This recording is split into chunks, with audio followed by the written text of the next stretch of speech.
crazy emotional healing, guys. So if you feel like you're either stuck somewhere or there's these triggers that are rising and all this stuff is just like,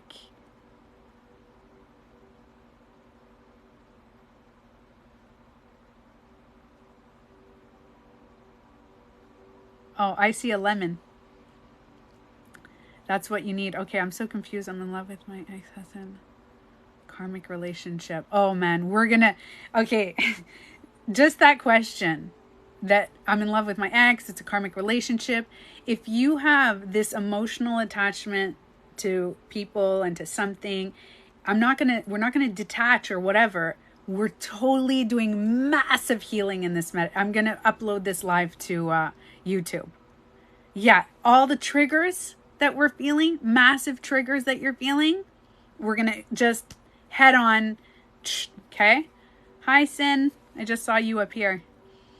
Okay, so healing triggers, healing emotional connections, like feeling like you're people don't value you, that you're not, there's no validation. People are, do they love me? They don't really love me. Does my family love me? Does everybody even care? I feel alone, blah, blah, blah, blah, blah, blah, blah. We're just gonna like, my book triggered me? What do you mean? Yes, and my YouTube channel is TanyaBeautyCoach. Thank you, Wilo. Megan, yes. I no longer have the need to be with any man now. I want to be alone. That's okay too. If you don't feel like it, don't do it. But today, regardless if there's a partner in your life or anybody in your life, it doesn't matter. We're going to unleash major trauma blockage. Like it's going to be some massive thing today. Okay. And I really hope this live resonates with you guys. I'm excited about today. This book I'm reading, something that happened to the character happened to me and I forgot till now. Oh man, that can trigger something. It brought up old memories from your subconscious. Hi, Mark. How are you? Hi, Power Panther. Okay. So I rarely wear lipstick. I usually put like a stain and I'm wearing lipstick and that's triggering me. No, I'm not used to that. Anyways, okay, let's dive into it. We're going to talk today about boundaries. Okay, but healthy boundaries versus unhealthy boundaries. We're going to talk about, what else are we going to talk about? Triggers, getting triggered, talking about self-love versus self-value. What's the difference? How to gain it back. And we're going to release in the meditation at 8 o'clock. We're going to completely release, like we're going to really, you don't even have to write it down. We're going to really pinpoint things that happen to us, like these triggers and things that come up. And then at 8 o'clock, whoosh, all of it. I guarantee it's going to release, or it's going to do something. It's going to shift you in some sort of way. Okay. That you're going to feel like, so a lot of people have been feeling like we're in an alternate reality, right? And we talk about it on everybody's talking about it on TikTok, but I've been feeling like I'm not living my life. Like, whose life is this? This is not me. What am I? Where am I? What the hell's going on? Whatever, right? A lot of people have been living that. A lot of us. So we're going to shift in a reality, and you feel like you've shifted, but you've shifted in a reality that's not so great. You know how you're like, hey, shifting realities. And now we're in a reality and you're like, what the hell kind of reality is this? This is a shitty fucking reality where I'm all triggered all over the place. It's like you erased all your healing and you went back to your original person of when, before all the healing, when you had no idea, no self-awareness, no this, and you were just like reactive. That's what's happening now. Everything is kind of coming out. So we're going to tackle everything.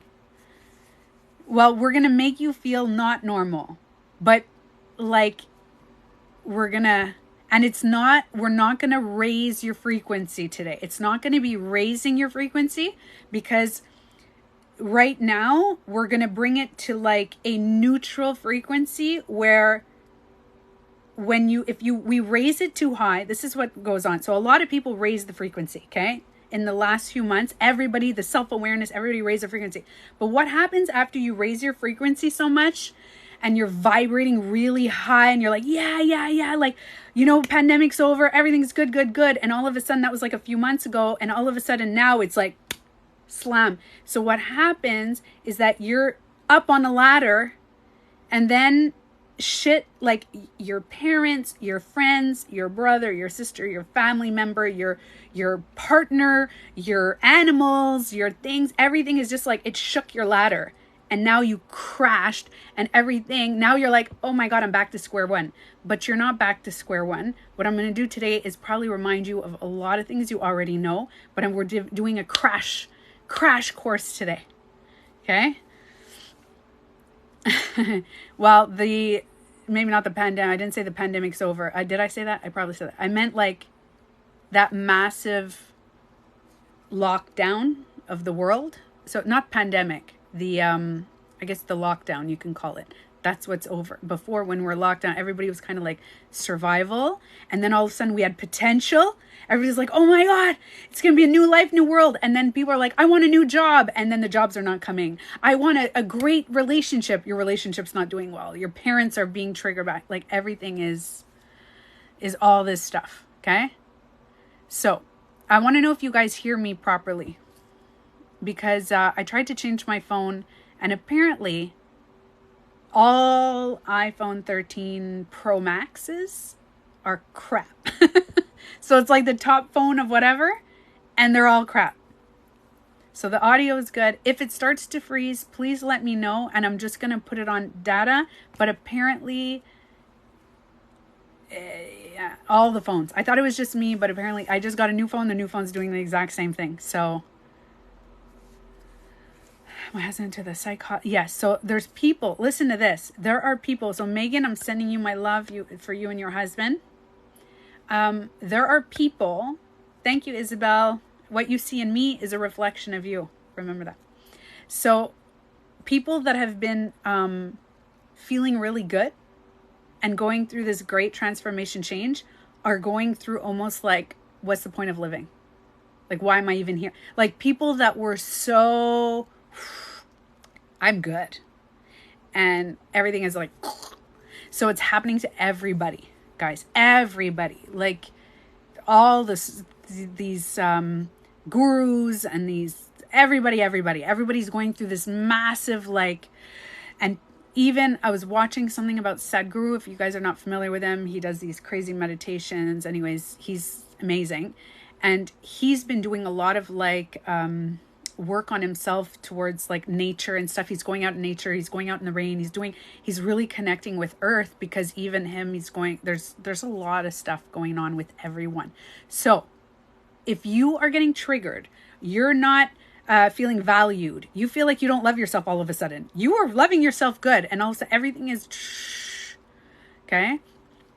A friend decided to let go today and went into hospice. Oh my goodness. Parapanther, I love you. I'm sending you love. So, yes, I wake up and I can feel I'm in love with them. Okay, so whatever you guys are feeling, we're going to tackle that, all right? So that was the intro to my life today. Let me take a sip on that. Cheers to trauma triggers and feeling unloved. Like, what's the point? 'Cause let's crash. I get that, man. All right. So, Safe Soil is his project. Yeah, big time. Thank you, Sin. All right, where do I start? I'm going to start. I'm going to talk about boundaries at one point. Really, I've been on the other end. So I've been setting really healthy boundaries, but I've been on the other end of other people not setting boundaries. And I know how it feels now. When we don't know how to set healthy boundaries, which is super important. So leave that on the back burner. I'm going to talk about that after. So I'm going to talk about the difference between self-love and self-value, which I've really realized in the last few weeks, more specifically this week. I thought self-love, self-acceptance, self-value, all this shit, all in one. Okay, all in one. Now, you guys don't even know the shift that happened in my mind. Hi, Tan. happened in my whole life, and it's madness, and it's about the self-value. And I realized that self-value, valuing like your value of who you are, meaning that you matter. So self-love is loving yourself at your core, like shadow work, like loving the good, loving the bad. And a lot of us are going through this transition. A lot of people know with the shadow work, like, yeah, I love all my good, all my bad. Self-acceptance is very similar with the self-love. You need to accept all the good and the bad. So that's part of self-love, which a lot of us are doing. But self-value is very different. It's, where is my place here in this world? Where is my place on earth? So you can fully love and accept yourself, but feel like you don't have value in this world. You're like, yeah, I love myself, but where's my place with my relationships, with my ex, with my future relationship, with my family? Where is my place? And I made a video about scapegoat of the family, and there's so many people there that resonated with this one person, and the scapegoat of the family, the person that everybody blames everything on, has a lot less value than everyone else. But guess what? Can I tell you guys, if you're not the scapegoat of your family, even if, let's say, you're the what is the word? What's the word I'm looking for? The, not prize, you're the one that everybody values. You're like the golden child, okay? You're the golden, there's a scapegoat and the golden child. There's one that's a golden child that everybody's like, oh my God, you're the best kid. Even the golden child will lose self-value, will not have. So even if you were the golden child, you're like, yeah, my parents were always good with me, everything, you can do no wrong. That golden child doesn't have self-value either, because what they're doing is they're suppressing of who they are in order for their parents and other people to love them. They just stay silent. They never trigger anybody. They completely just agree. It's the fawn response. You know that, yeah, fawn, or like the freeze response or the fawn response. It's just like, and they are not the one that creates the hectic, chaotic, whatever. It's the scapegoat that does that. So I was so I felt trapped because I was not allowed to make mistakes. So if you make a mistake, then all of a sudden they don't see you so bad. So what you'll do, what the golden child sometimes does, is will revert. If they don't know their value and they think their value is dependent on their family treating them a kind of way, or their relationships, and they always have to be the good, I'm losing my words today, actually. Yeah, I'm going to talk about that, KY. I'm going to talk about that for a second. Yes, so then there's the silver child. There's the one who's neutral. There's like a middle child, whether you're 2, 3, 4 people, whatever, there's a middle child. And the middle child is kind of like ignored. So the self-value is also not there. So I want you guys to know crying really wasn't okay. Exactly. So whether you are the scapegoat, the middle child that was ignored, the scapegoat that was blamed, or the golden child that had all the pressure on them, no matter what, any child who you were, the value, you may have loved yourself, accepted yourself, but your value was based on what you can do, what you can say, what you don't say, what you do say. And it's very much this vibe that was going on in a lot of our households, right? We can help you with the words. Thanks. It's going to come to me as we go. It's just, I've been on like this today, like I haven't stopped to like, and it's been a good day, but I'll tell you guys. Okay. So not knowing your value, when you don't know your value, what happens is we try to find value in our relationships with other people. Parents never stop being parents. Whether you let go of your parents or you still have them around, we constantly need a figure to help us and guide us through to know that our feelings matter.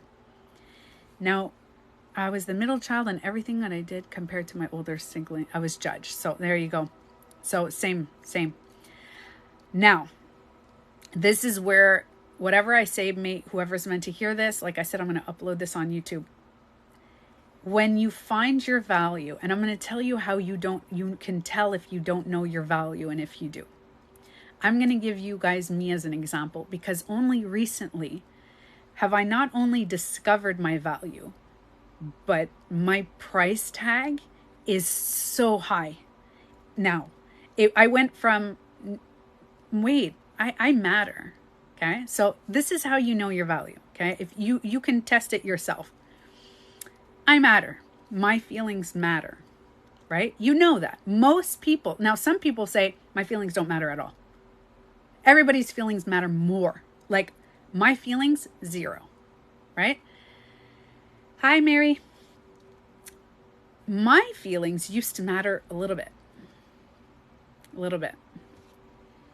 I don't upload all of them on YouTube, but most of them, I put them on YouTube. I kind of put them as podcasts, so you could just listen to them and do your thing throughout the day.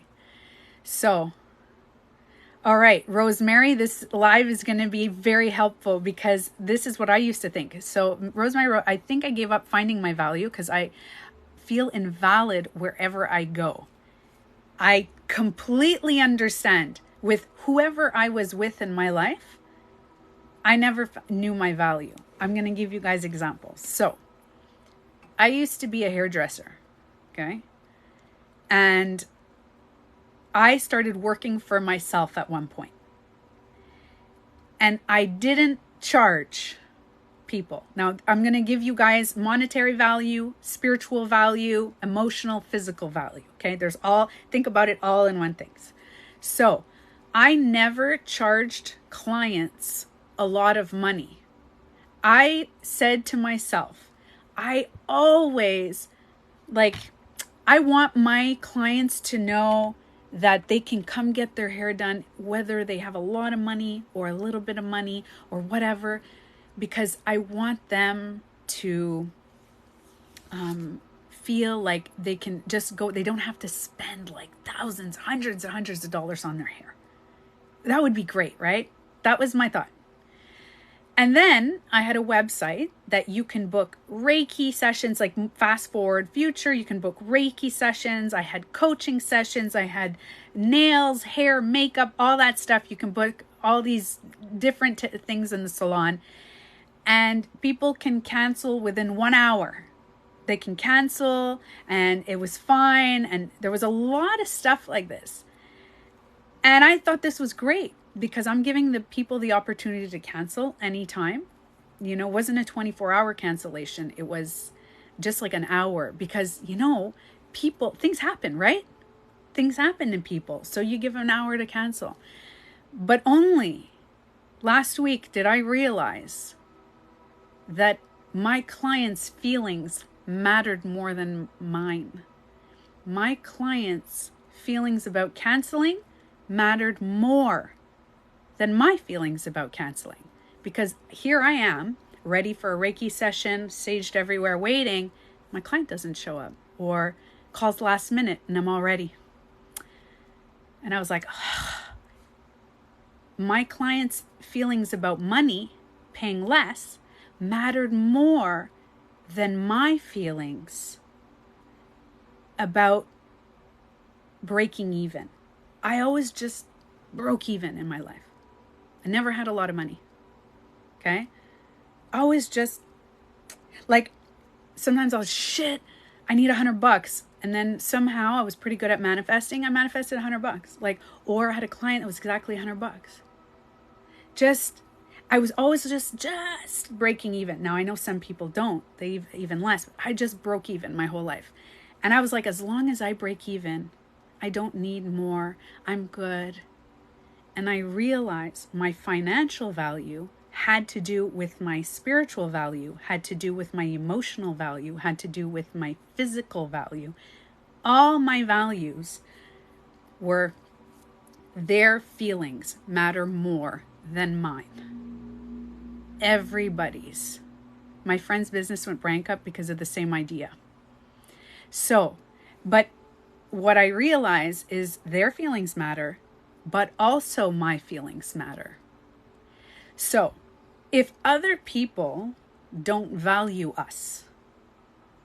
And it's possible that your parents taught you maybe that you weren't worthy if you didn't produce, if you were lazy, if you were this. They took away a lot of your value, because we don't know our value when we're little. When we're little, we don't have self-love, self-acceptance. We just are. We just are. When we're young, we're just running around and we're living. We learn about self-value based on what people like, hey, you're so good. You ate your whole meal. Look at you. You finished your plate. Oh, your value goes up. I'm worth more when I finish my plate. I get more love. I get more validation when I finish my plate. When you clean up your room. Look at you. I didn't even have to ask you. You cleaned up your... Oh, I get validation when things are organized before. So it depends what kind of parents you had. But no matter what happens, you learn self-love, self-acceptance, and self-value from external people. Now, growing up as an adult, there's a lot of people around us that will not value us. Like your exes, or your current partner will look at you like, I could have you. Like, if you feel like people can lose you and it doesn't matter, you could end up alone. Like your family and your friends, people can lose you. Doesn't matter. You don't have much value. They're just like, whatever. And what happens is oftentimes we end up feeling very, very alone when we don't feel valued. We feel, yes, Mark, I've been, a lot of people have felt that about me. Like whether I come or go, I leave or whatever, it doesn't matter. Certain family members. Wow, Power Panther. So there are people in our lives that are going to devalue us. And if you leave their lives, it won't matter and you'll feel like that. So what you have to do as an adult right now is you cannot change how they feel. You can only change the inside. You cannot change your outside world. You can't change their emotions, the way they react, whether they value or not. Oh my God, Audrey, that means a lot to me. Thank you. I appreciate that.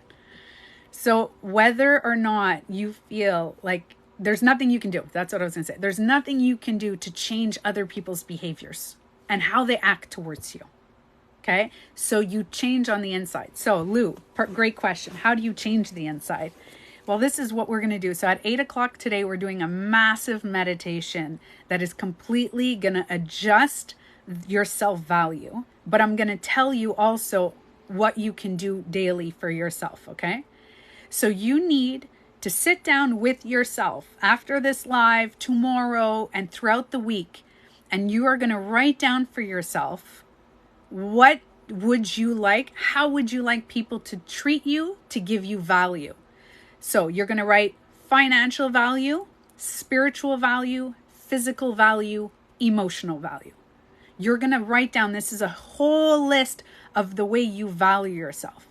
So this is something that I've done for myself. I'll give you guys an example of what has been happening to me and the massive, insane change in 1 week that has changed in my life since I've only started on the self-value train. I literally got on the self-value train a few months ago and I went into full gear last week. And in 1 week, my value went from, I feel like, what's the point? What's the purpose? What's going on here? I went into that state last week with everything in my life was kind of going like this to I don't give a shit about anybody else, how they value me, because I now know in 1 week, guys, my self-value increased because I changed my price tag.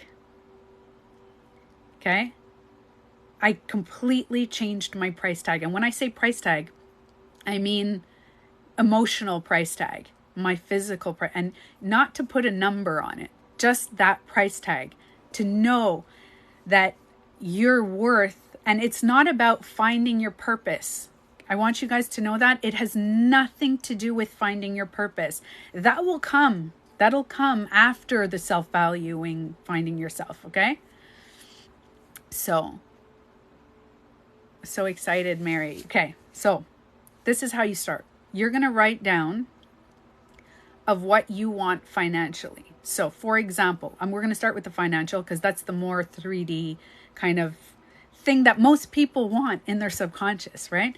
We want enough money to be able to survive. And I know a lot of us, and by the way, if you've ever judged other people, I have, point the finger. If you've ever judged other people and been like, oh, all they think about is money, that's a self-reflection, self-projection, sorry. If you look at someone, so that used to bother me. People that only care about money used to bother me. And then I went from it used to bother me to each his own. You care about money, you don't care about money, whatever. And then I realized what you have to ask yourself all the time is, their feelings matter, my feelings matter, right? So when you make a decision financially, spiritually, emotionally, physically in your life, why does my feelings matter less? Why do my feelings matter less? So you have to start the affirmation every day. You can write it in your mirror. My feelings matter. I matter. Because feelings and emotions are a part of the human experience. Feelings and emotions are what make us matter. So all those feelings that you never thought you could express, or you did express and people shamed you for them, they matter very much. Your triggers, the fact that you got triggered and you reacted maybe the way you did before, those feelings matter. All of you matter. And you need to find that. So the first way that I started was actually financially. So I did put a price tag on myself. Okay? I said to myself, why did I make all my clients, like my clients have the right to want to pay less. But why did I decrease my value? I made my prices a lot less, therefore I struggled more. I knew that what I did was of value. I knew what I did was of value, but I didn't know my value. So if you are charging a price, or you are at a job that is not paying you enough, ask yourself, and then you know that other people are getting paid more. Ask yourself, why do you get less? Why do their feelings and their financial money, why does that matter more? Because you matter. Not more. You don't matter more than other people. You just matter. Together. Like everybody matters. Everybody's feelings matter. Now emotionally, when your sibling has an emotional reaction, yes, the value comes with saying I matter. And this is self-validation. Okay, this is massive self-validation. Now, boundaries have a lot to do that. I'm going to tell you guys in a second. So when you are emotionally saying that I matter emotionally, is that your feelings with your family, if they're getting mad at you and you're the scapegoat, your feelings matter. Always. You always matter. Everything you're feeling matters. Whether you overreact or underreact, you matter. Your feelings matter. So these are affirmations that you're going to say for yourself, and they're very powerful, I'm telling you, when you start saying, I matter, my feelings matter. Now, spiritually, okay, do you realize that how many times I came on live and I didn't express my spiritual, you know how I would tell you guys, I'm sure a lot of you know, Wilo, Mark, and Cece, you guys, I would talk about my spiritual things and I would say, yeah, but you know, everybody feels differently, but I have specific spiritual values. And those feelings matter. My spiritual value expressions, my emotions, they matter. Spiritually, I matter.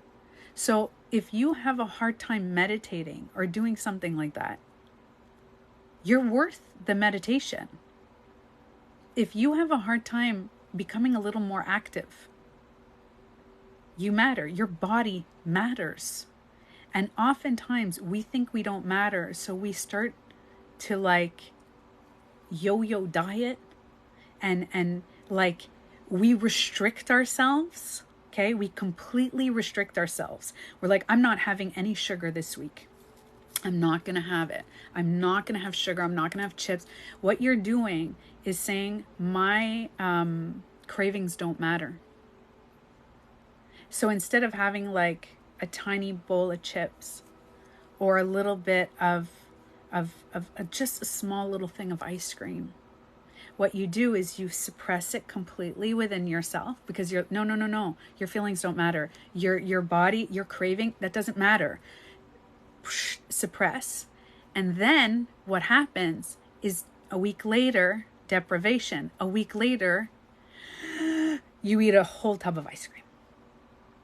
A week later, you eat a whole bag of chips because you didn't have those small, balanced, emotional cravings that you had throughout the week, throughout the month. So this is where boundaries all come in. So I'm going to give you guys a little, I'm very good, thank you.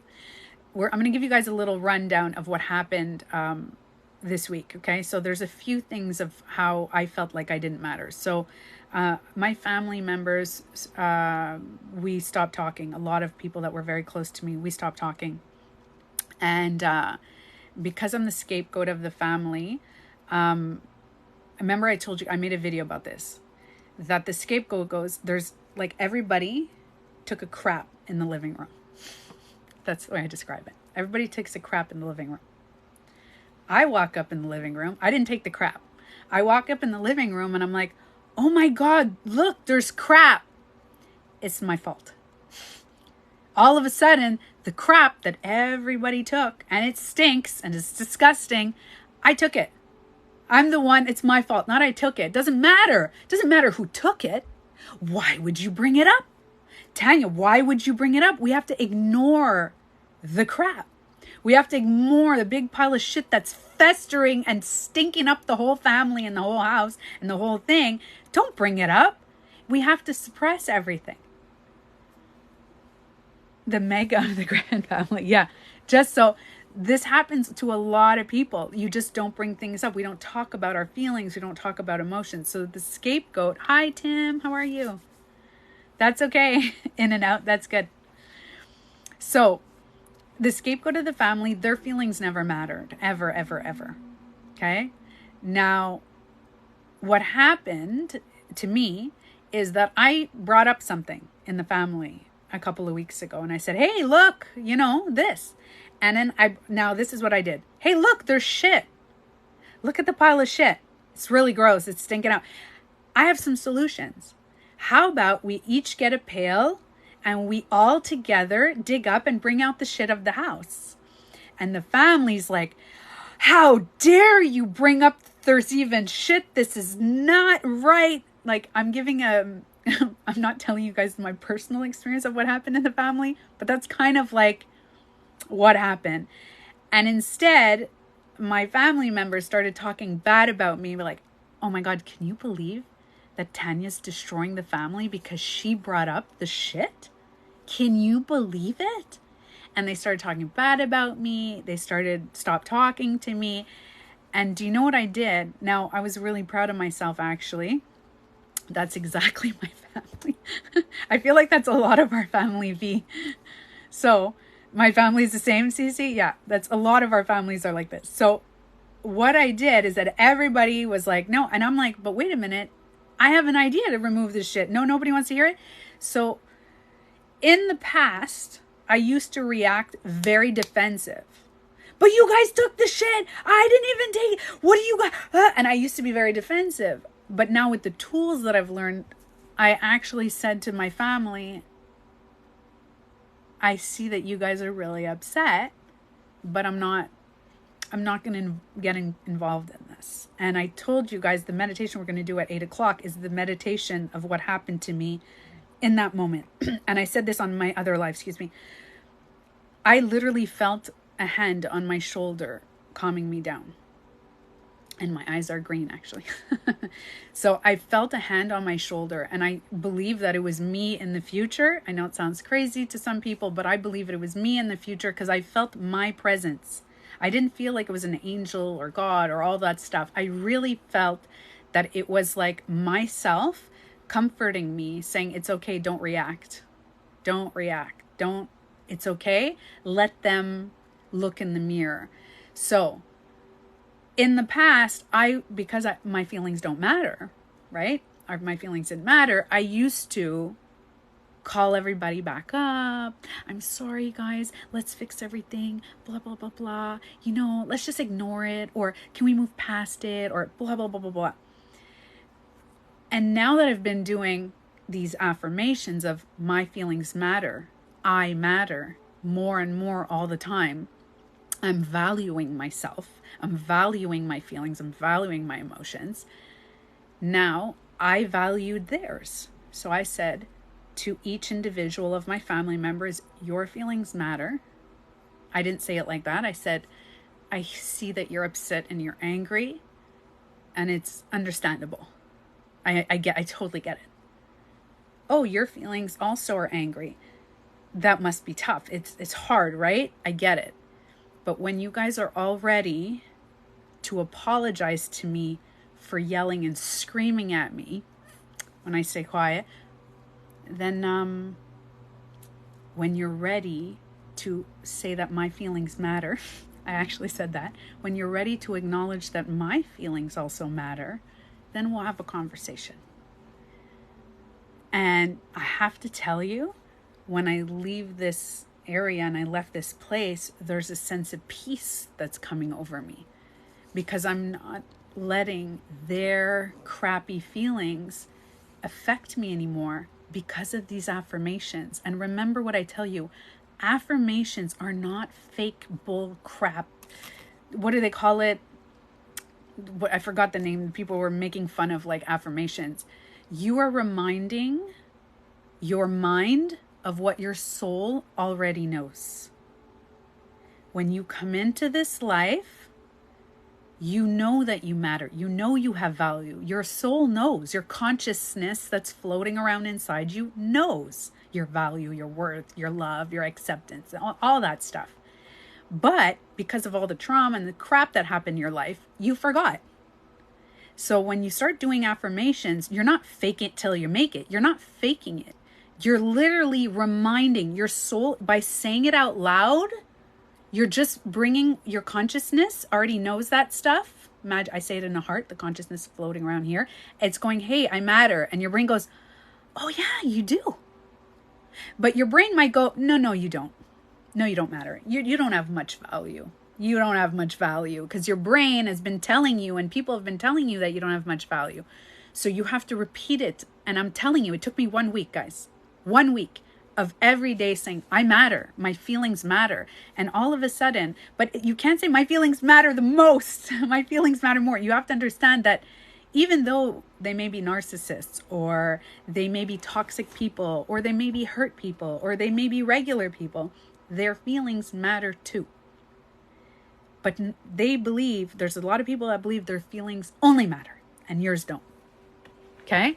So yes, Karen, affirmations to me, I know a lot of people don't talk about that, but to me, that's the more I do affirmations, the more I realize I'm just reminding myself of what I already know. Oh, Love Lavender's here. Hi. So I do not have videos on affirmations, but I'm going to start making some. I think, Emma, I'm going to start making some self-value because self-love and self-acceptance, you guys have all been on that journey. I'm sure everybody on my live has at least started on the self-loving journey. But self-value is very different than self-love. Self-value is knowing that you have a place here on earth. That the reason that you came into this earth and now you're here at the same time as us all together here on earth, there's a reason, you're valued, you're important at this time on earth. And it's not by finding your purpose. Do not mix your self-value by your purpose. People mix this up and they feel that they don't have value because they're not following their purpose in life. No, self-value, do not mix that with purpose. You could be lying on your bed doing nothing and still know that you have more value than somebody who's a multi-billionaire doing all this stuff. It doesn't matter what you do. Okay, so don't mix your purpose with your value, because you have automatic self-value. You have to remember that one. So put a price tag on yourself very high, but put it on yourself to say their feelings matter, but also mine. Now, I'm going to go the opposite way. I'll give you guys an example of why I say put your price tag higher. So there's some people who overcharge, like way too much. I'm talking about financially, okay? Even emotionally. Now, imagine, okay, so if you're I'll talk emotionally. Imagine you're in a relationship with a narcissist. This is you, this is the narcissist. Your feelings don't matter, or maybe they do, like 1%, and their feelings matter 99%.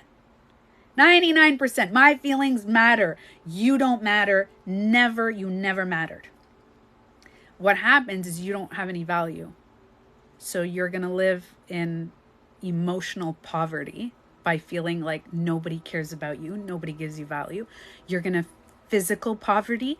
You can start undervaluing yourself physically. You're going to have a lot of physical health issues because your body doesn't matter, right?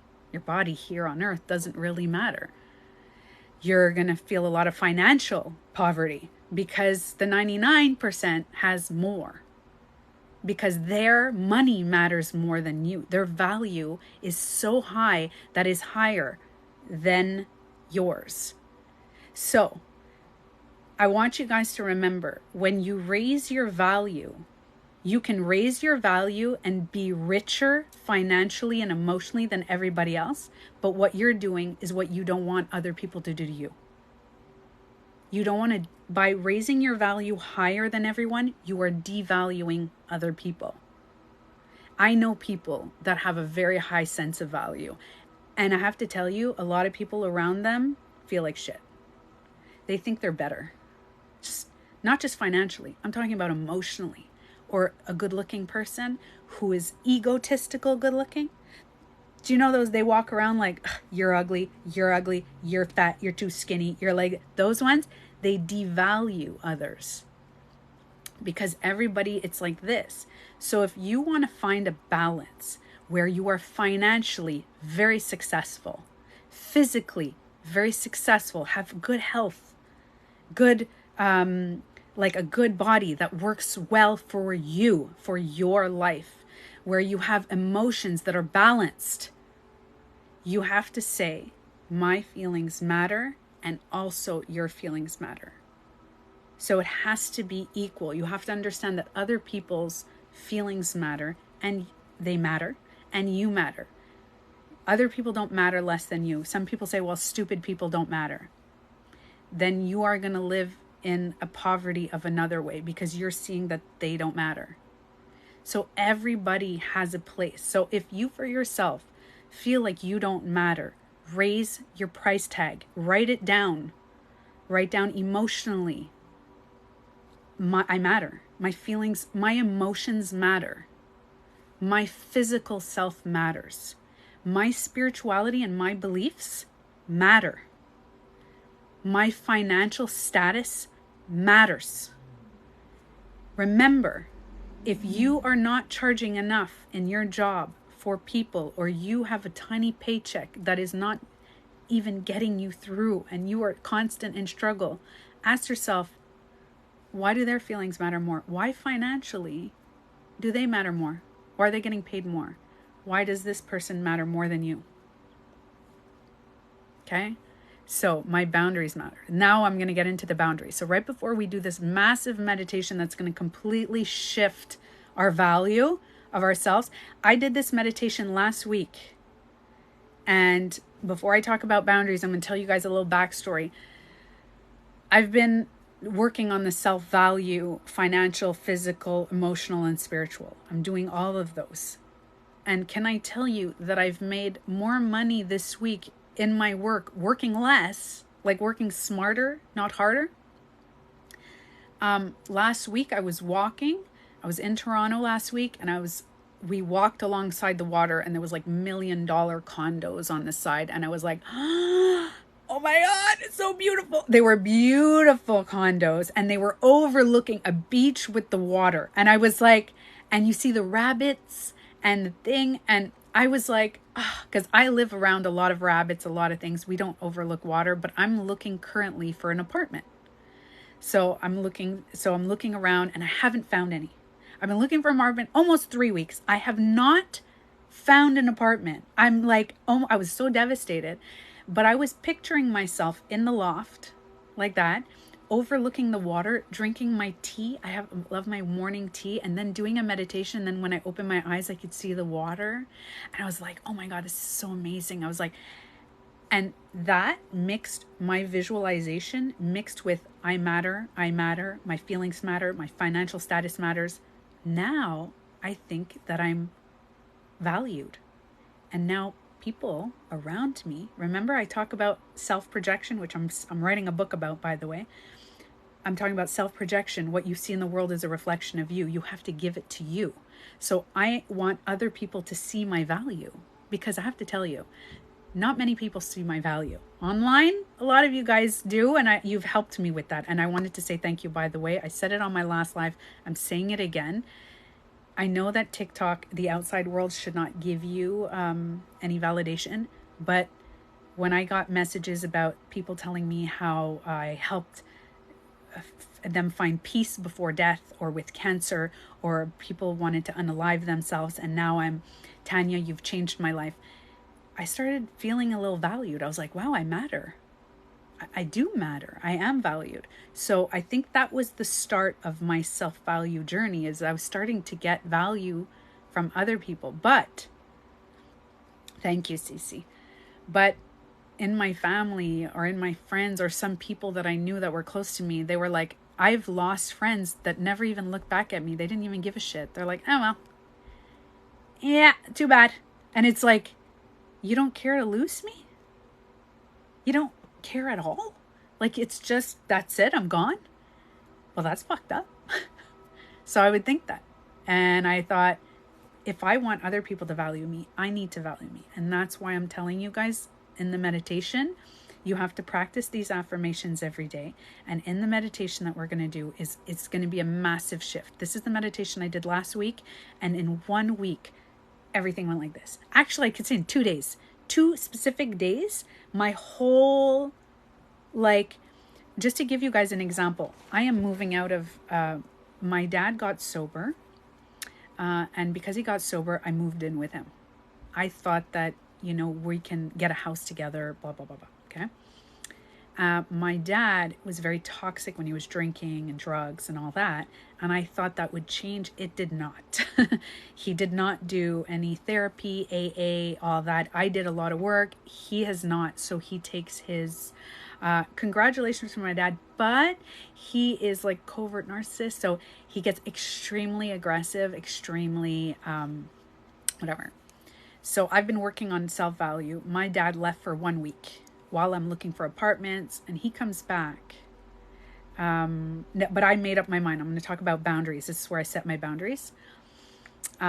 This healthy boundaries versus unhealthy boundaries. I set some boundaries, and I told my dad, if you do not speak to me with respectful words, I said this about 4 months ago.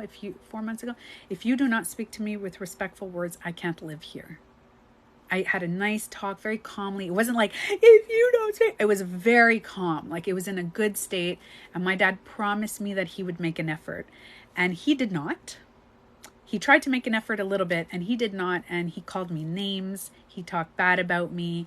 I had a full panic attack on TikTok. A lot of stuff happened. So he crossed my boundary. But the rule of my boundary was I'm leaving. So therefore I am leaving. I'm respecting my own boundary, and I'm excited to start new. But because I've been seeing my value for the first time in my whole life, my dad came back. He had this existential week with no reception, no cell, no TV, no nothing. He's fishing, and he started becoming vegetarian, and he said he took the fish and he would put it back in the water, and he would pet them, and he would let them go because he didn't want to hurt them. And he was telling me all this stuff, and he sits beside me and he looks at me He's never done this. He takes his hand and he goes like this. And I go, what happened? Do I have something on my cheek? And he was like rubbing my face. And he looks, he goes, Munch. Calls me Munch. He goes, Munch, you know, I really love you. And I was like, he's like, I was thinking a lot about death and how people die. And I don't want me and you to be funny and weird. And then all of a sudden something happens to me or you. And I just want you to know that I love you. And I was like, like tears in my eyes, because I've never heard that from my dad. Now, could be a narcissist moment of love bombing. Doesn't matter to me, because now I'm lovingly letting him go. I'm leaving my house, but I'm not leaving with this massive anger of the cutoff. I'm leaving with self-value. And I realize that this is possible, not for everyone, because there's some parents that won't have this thing like my dad had. But I'm leaving. I actually found there's 2 places lined up. I went to see a place yesterday, side note. Oh, by the way, this is going back what I was going to say. So I came back from Toronto to where I live. There was 3 listings right beside the water, guys. You know how I said I could visualize myself with my cup of tea looking at the water? 3 listings in my price range by the water. I just went to see one yesterday and I was like, now, the price range was good. The water, my gosh, it was right by the water. I was like, oh my God. And there was a little bunny rabbit who ran right in front of me. And I was like, oh my God, this is where I want to live. I want to live here. And there's no washer dryer. And it's super far from my daughter's school, like way too far. And we have insane winters. And there was a few other things that I was like, damn it. But you know what's good? So if you are trying to do manifestation and these things are happening, but it's not quite what it is. And then I was like, oh my God, what if I don't get better? And I realized, no, it's okay. So then I said, no, thank you. I'm not going to take this apartment. And then 2 more listings came up today called like waterfront properties of what is it called? Like really expensive rents, but they're subleasing, I think they're called. They're like handing over the lease. So it's like super cheap. And I was like, oh my God. Anyway, I'm freaking out. Anyway, it's the self-value, guys. Because I'm valuing myself more, my manifestations are like, that's why I posted. Do you know I made a video about 3 weeks ago, and that's the one I posted today. I made it 3 weeks ago, but only now. And I realize your manifestations will happen faster when you start to value yourself. My manifestations, I've always been able to manifest, but it's been like slow. Now it's like a few days, like a day, a 2, like, and I'm like, oh my God, it's because I know I'm starting to know my value. By the way, I don't fully know my value yet. I want you guys to know that. Self-value allows receiving. Well said, Mary. Big time. So, before we go with the meditation, I'm going to give you a little thing of what happened with boundaries and how boundaries have a big factor in self-value. If you cannot set boundaries, it's because you believe that their feelings matter more than yours. If you have a hard time setting boundaries, I repeat, it is because you think other people's feelings, their financial feelings, their emotional, their spiritual feelings matter more than yours. But healthy boundaries is you tell people your boundaries. Unhealthy boundaries is you don't tell people your boundaries. You assume that people should know your boundaries. And then they don't respect your imaginary quiet boundaries. You get angry because you feel resent. Now, I used to do this, okay? About quite some time ago, long time ago. I used to not tell anybody what I felt, like what I needed in my friendships with my mom, my dad, my relationships with my boy. You guys know I first started TikTok. I was on the boundary train too. I started the boundaries and I was already setting boundaries, but it was really, really when I started TikTok, I was like setting a lot of boundaries. And because I've set so many boundaries, people know where I stand, but I verbalize. My mouth is used to verbalize my boundaries. Now, if people didn't respect the boundaries that I didn't tell them about, and you know what I used to say? Hi, Kelsa. You know what I used to say? They should know. It's logical. They should just know. It's common logic respect. They should know. No. People don't know your boundaries. People don't know. And it's not because they're stupid. It's because everybody has different things that piss them off. I'll give you an example. I don't like when people go on their phone like this around me. I don't like when people are holding their phone like this around me. It really bothers me when I'm in the conversation with someone and they keep checking their phone. I can't do it. I don't do it to other people. I don't want them done to me. Some people don't give a shit. Some people don't care. You can talk to them. They could be checking. No care. They don't care. Guess what? Both people are fine. So if it bothers you, you can't sit there and go, oh, so you're on your phone again? That's not a boundary, guys. That's not a boundary.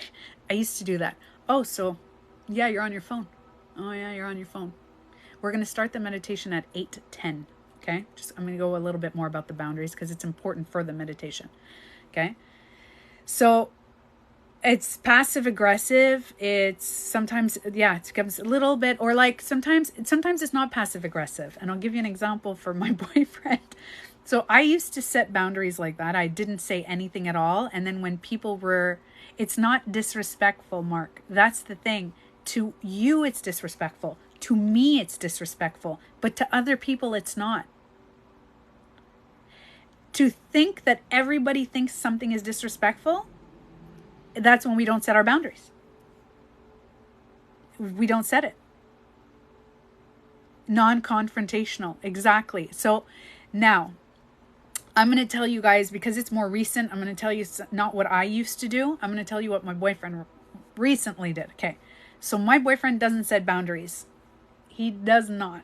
And I'm sorry I'm talking about him, but I have to mention it because he doesn't like to say, but I'm going to talk about him, but this happens I know a lot of people that do this, and I used to do it. So he doesn't set boundaries because he wants people to like him, to love him. He won't set boundaries with me because he doesn't want to lose me. And if he sets boundaries, because people think that if I set a boundary, I'm an asshole, they won't respect it anyway. And if I say something, I may lose them. I don't want to start a fight. So if you have ever said, I don't sweat the small stuff, chances are you didn't set boundaries.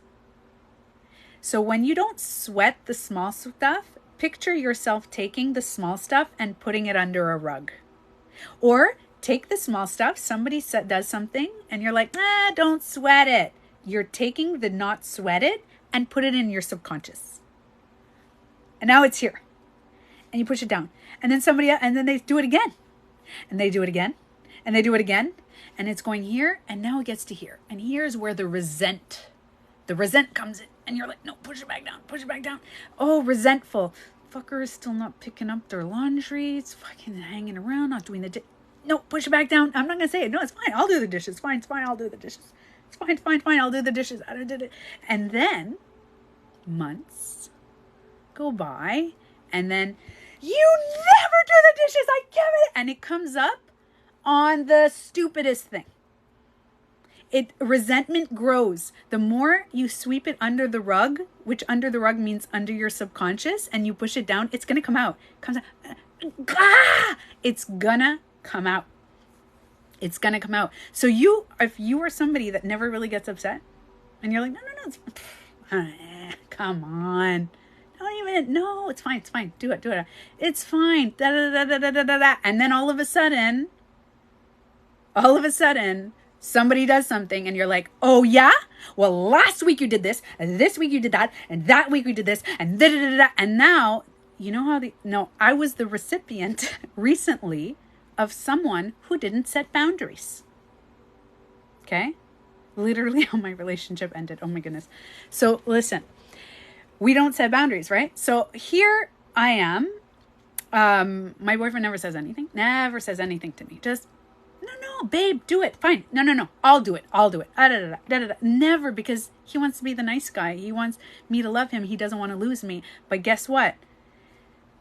I'm sitting here, and now, after months and months of doing something that I didn't know, I'm not psychic. And this is the conversation I had. I said, you know what? I really love that you think I'm psychic. I think it's cool that you think I could read your mind and that I'm psychic. I'd love to be, but I'm not. I cannot read your mind. So what bothers you doesn't bother me. I feel, Bill, you feel like I'm calling you out. So my boundaries are for me, and I don't always feel I need to share them with others. You do, Angel Star, 100%. Your boundaries are not for you. Boundaries are for other people. You have self boundaries and people boundaries.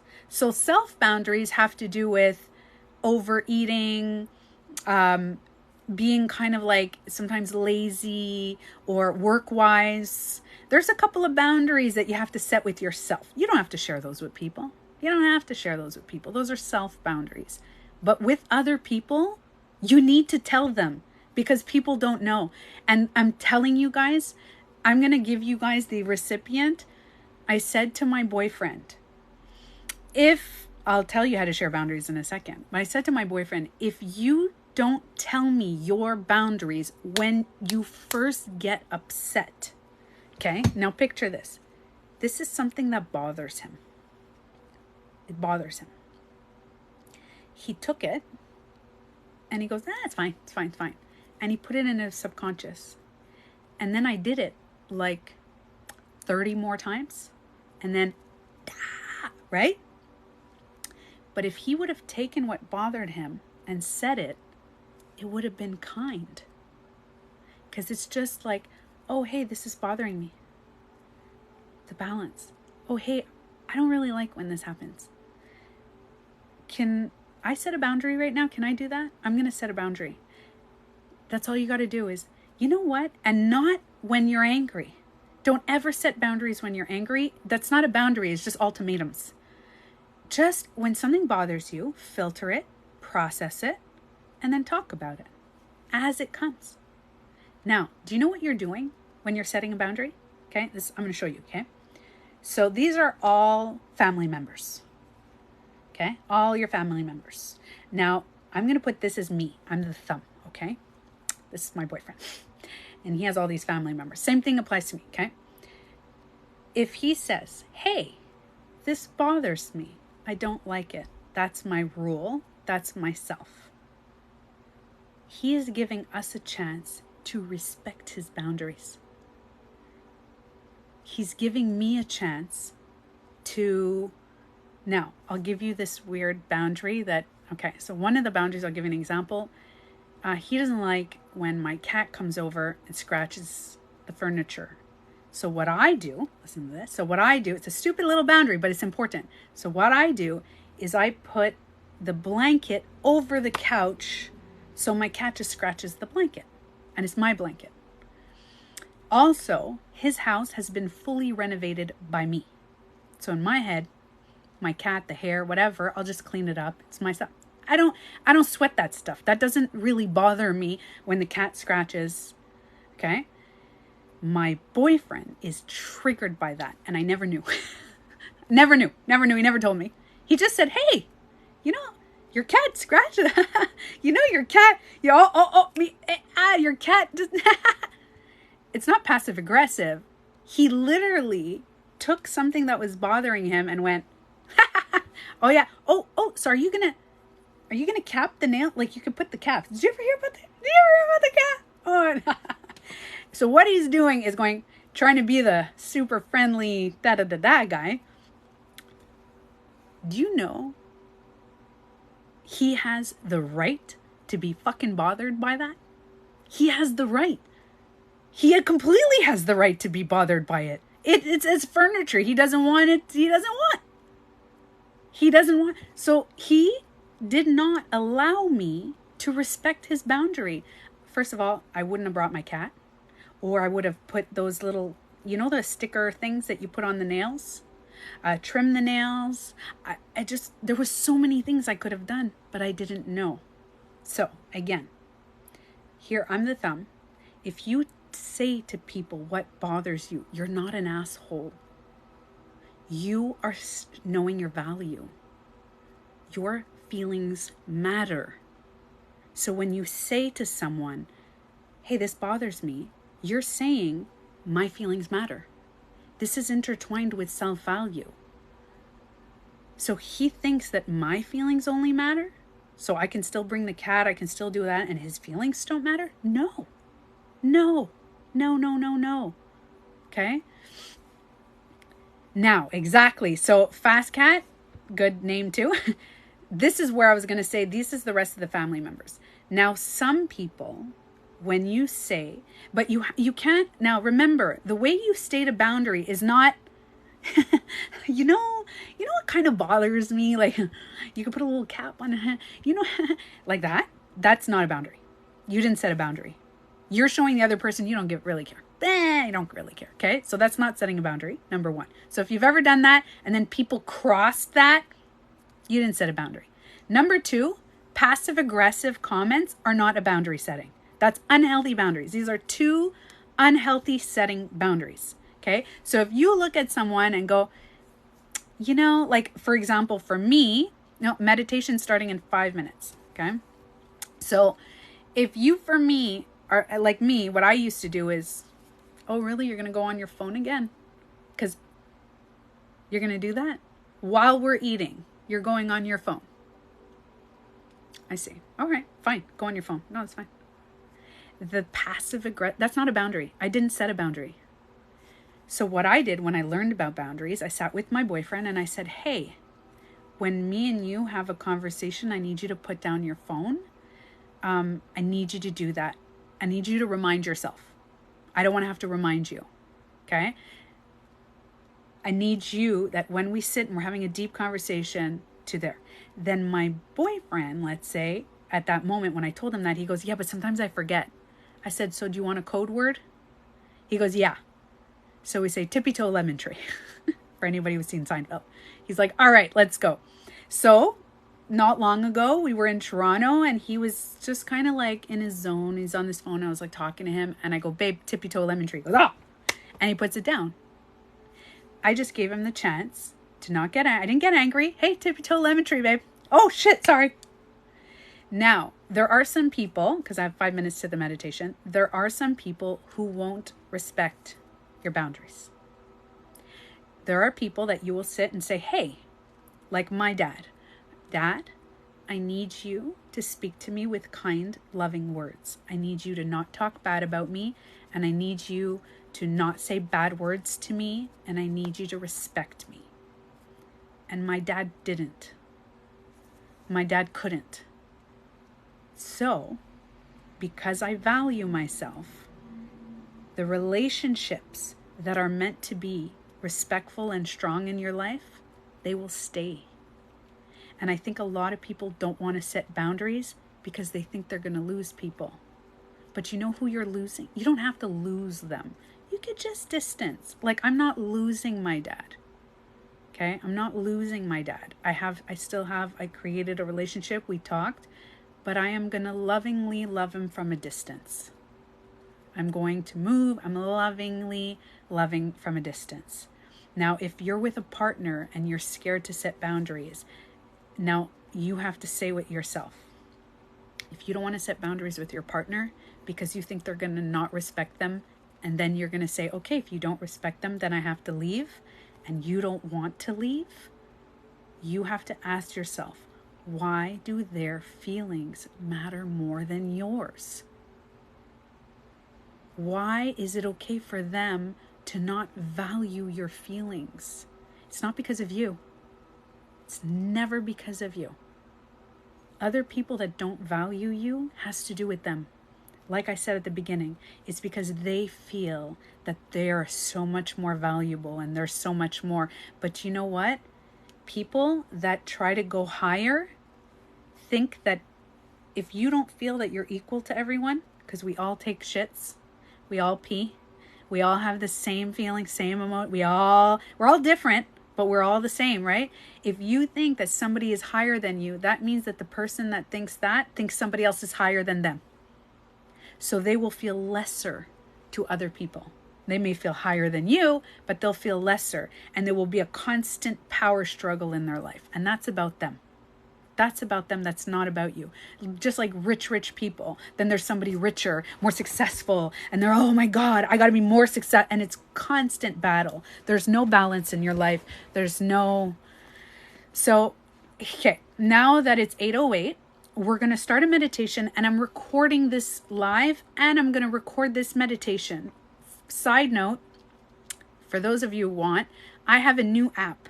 Okay, it's an app. So if you go onto my website, free subscription to my website, I have an app that just started. So it's still fresh. You can book appointments. You can buy crystals. You can get free daily meditations. And every time I do a meditation on here, you can do it at night on the go. It's meditation. There's a whole section on the app that you can click and you can do meditations anytime. And I have free Gaia videos. For those who know Gaia.com, I work with Gaia.com. Every month, there's going to be a wellness check with Gaia. You're going to have free videos from Gaia. This month's free video is Dr. Joe Dispenza. You guys get a free Joe Dispenza workshop and a free Stephen Greer workshop and a free Gaia video. And moving forward, later in the year, closer to Christmas, there's going to be Gaia. You guys will get free like Gaia merch. So straight from Gaia, you're going to like, I have a whole bunch of stuff. So if you guys want to subscribe, it's TanyaBeautyCoach.com. It's my name, TanyaBeautyCoach.com. And all the meditations we do now, they're going to be uploaded. There's going to be a lot more private meditations. You're going to get VIP stuff, the whole bunch of stuff. Okay, when you guys go on, so you can upload the app. I got an app, guys. I'm so excited. It just started today, but still, you're going to notice that the app is kind of like still new. There's only a few things. Free Gaia merch. So the meditation that I'm doing today is about how to value yourself. We're going to do So for those who are saying congratulations, I appreciate that, but guess who made the app? Guess who made my website? I'm a web designer. That's why when people call me, they're like, hey, would you like me to design your website and your app? And I'm like, no, thanks. I do it all. So I did the app. So as soon as you go onto my website, you can get the link of the app. It's right there as soon as you go on TanyaBeautyCoach.com. Yes, it is. It's there. Yeah. Oh, that's so cool, Wilo. So you'll see. And it's going to be evolved. And it's going to be a whole bunch of stuff. All right. I'm going to take this music, actually. I'm just going to turn off the fan. Give me a second, guys. We're going to start the meditation because I have a fan going here. Give me a second. And... all right. You guys, I don't know if you guys heard that in the background. The fan going. So for those of you who don't know, I do channeled meditations. Channeled meditations it's like as soon as I close my eyes, for some reason, I don't know how it happens, but I get all these images and the words and they come, and this is what it is. Yes, but if you go on my website, the link to my app specifically on my thing is on my website. I appreciate that, Wilo. I didn't even know I had an app. And I just found out last week. I was like, I have an app. And now I started using the app. But there's going to be a lot available on the app, man. It's going to be super fun. All right, you got here late, perfect timing. So I got the recorder here. I'm going to set you guys up here and we're going to start the meditation. So for those of you, okay,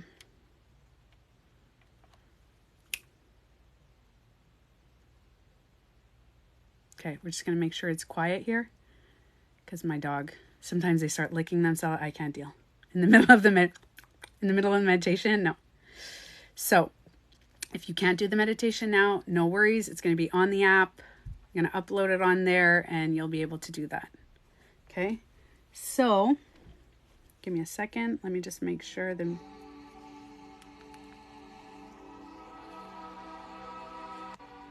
just want to make sure the sound is good.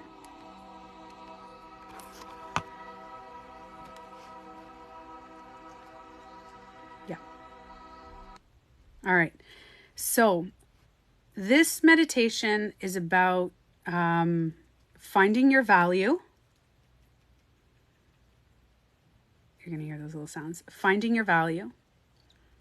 And if there is any trigger that has been arising recently, because what happened, if you guys know, I talked about all this stuff, the boundaries and all that. What's happening is when our boundaries are crossed because we don't know our value, we will get triggered. You lose the trigger. No, you lose the intensity of the trigger when you know your value. The only reason that you get extremely triggered is because, like, I'm not talking about PTSD. I'm talking about emotional triggers in day-to-day life with families.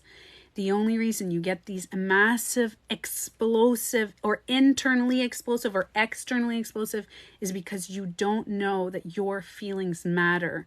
And what we're going to do today is release. Like, your trigger is going to go from this massive, massive trigger down to a very calm, small. So you will get upset because the external world does affect our internal world.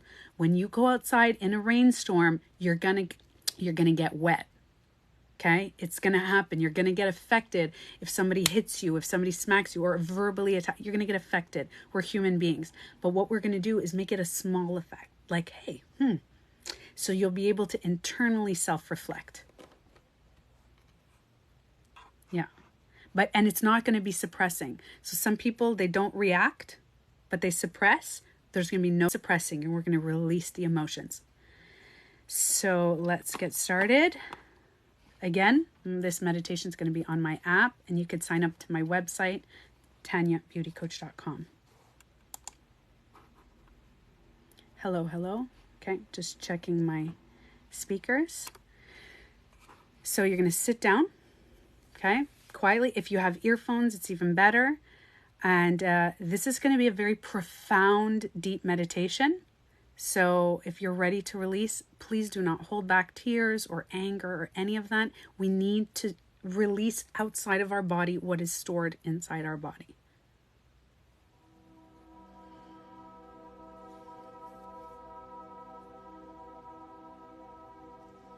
So for this meditation, I'm going to ask you to sit up,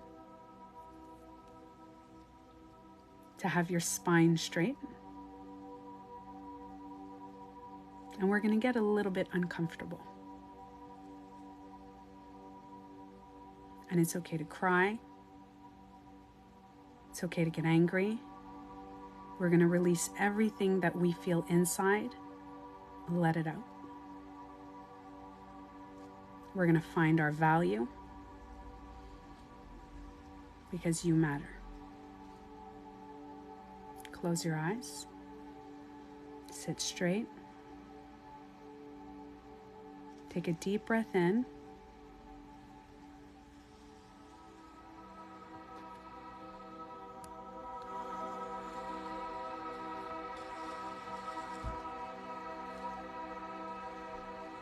Release everything.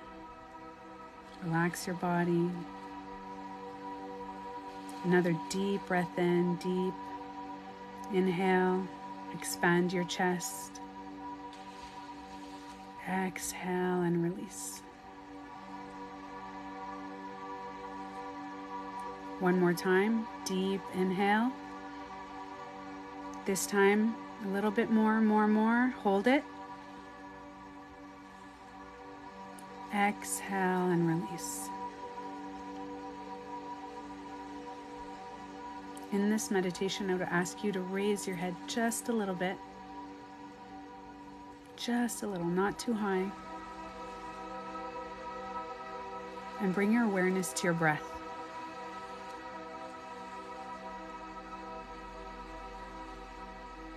Slow your breath.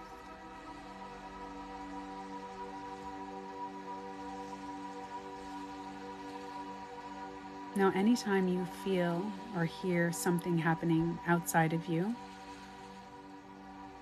bring your awareness back to your breath and slow it down. The outside world will affect our inside world, and that's okay. Just keep bringing your awareness back to your breath.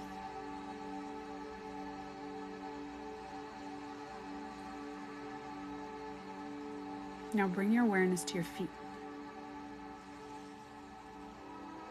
Feel your feet and your toes. Now your ankles. Feel an energy rising above, up your legs, all the way to your knees. Bring your awareness to your knees.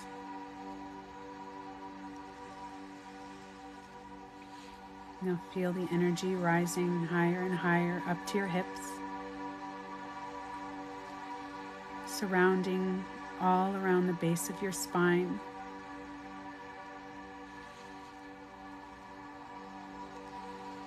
The energy circulating all around your hips. Remember to slow your breath.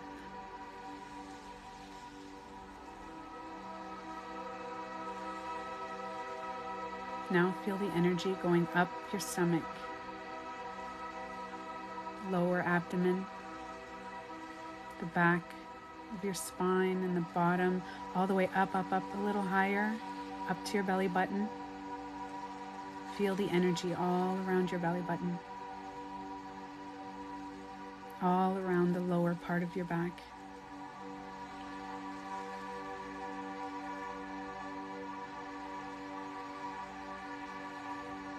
Now feel it getting higher and higher,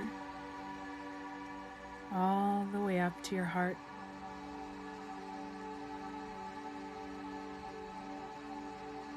Feel the energy all around your stomach and your mid-back, slowly rising all the way up to your heart. Slow your breath.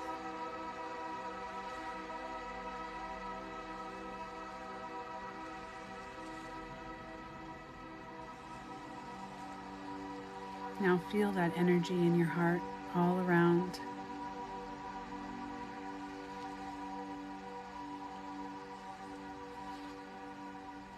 Keep your awareness on your heart and their energy all around your body.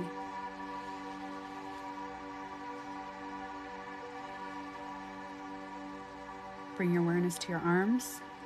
Feel the energy rising from your hands all the way up your arms,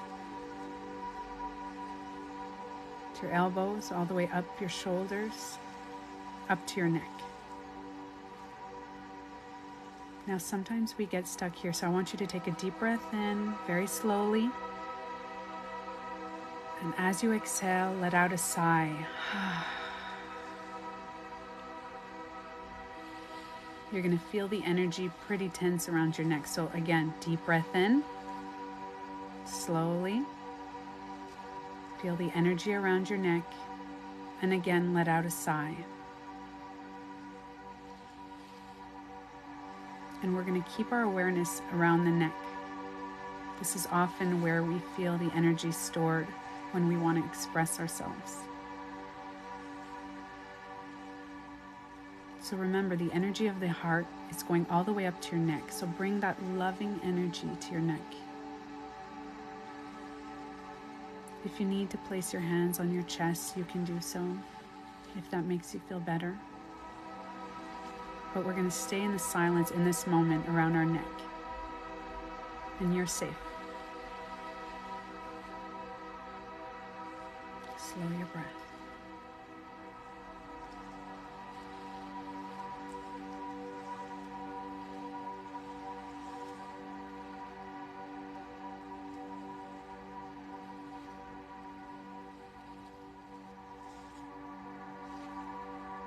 Feel the energy very slowly around your neck, slowly going up to your nose, all around your face, like a swirling vortex all around your face, your nose, up your eyes. And you're going to now bring your energy and your awareness to the space behind your eyes, right in the center of your head. Feel the energy all around your head and in your head. Remember, slow your breath.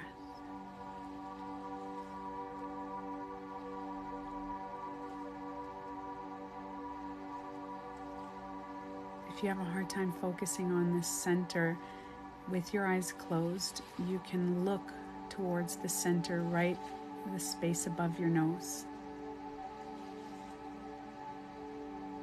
Otherwise, just bring your awareness to your mind and that space behind your eyes.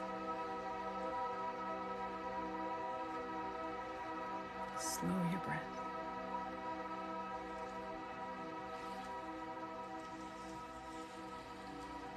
Now bring your awareness a little up higher, all the way to your head, to the top of your head.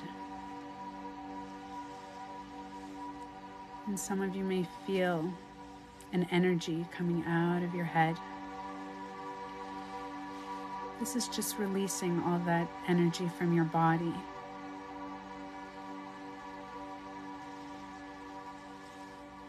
You're connecting with Source, trusting in the energy of the world, sharing your consciousness with everyone and yourself. And it's okay. We're trusting the process. Bring your awareness to that space on the top of your head. Slow your breath.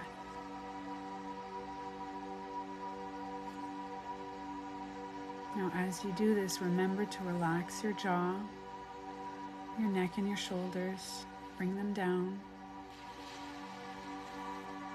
You may feel tense in your body. Just remember to release the body. Relax the tongue off your palate. Release the jaw a little more. And bring your energy and your awareness back to the top of your head.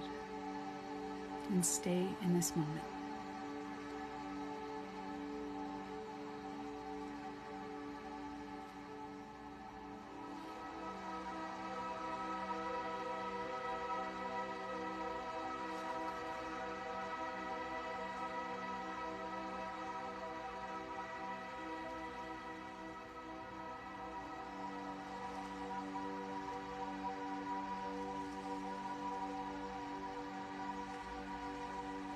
And if you have any thoughts or feelings, just let them come. It's okay. Every time you hear a sound or something bothers you, remember to bring your awareness to your breath. Slow your breath.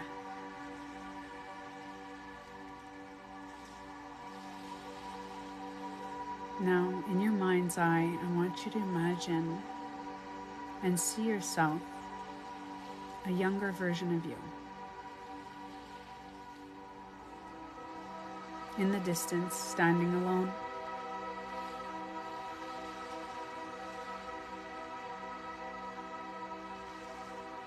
And as you walk and get closer to the younger version of you, you lean down and hold your hands. What would you say to the younger you?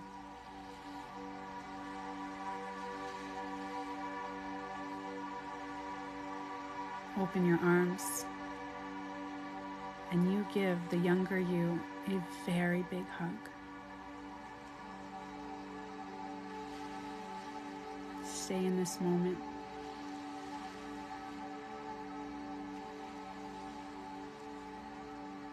And as you look at that child like you, repeat after me. You matter.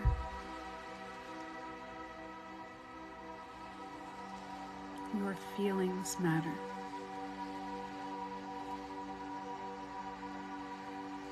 I value you.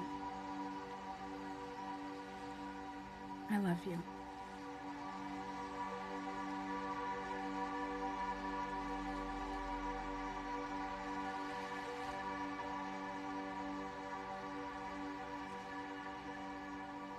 Now, as you're leaned down and hugging the child you can feel an energy behind you, a light. And as you turn around, there's an older version of you. Maybe 5 to 10 years older, not too old, just staring at you with a smile.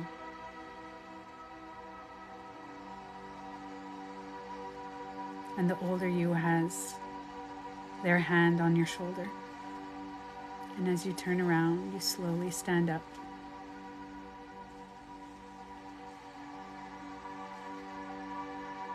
What would you like to hear from the older you?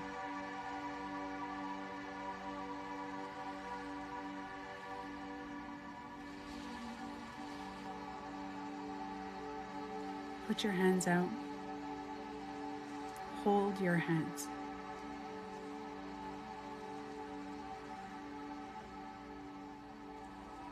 Now imagine the older you looking at you and telling you right now,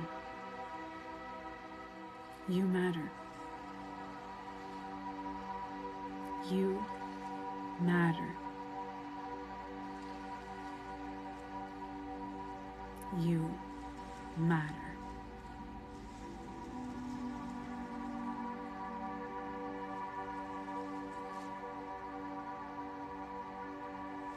I value you.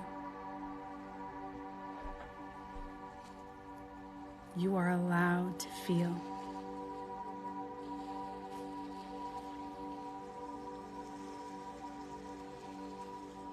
I love you.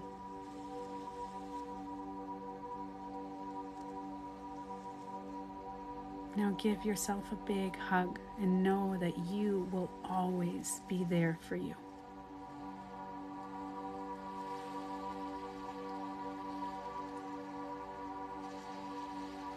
Now I want you to make a deal in this meditation with the older version of you.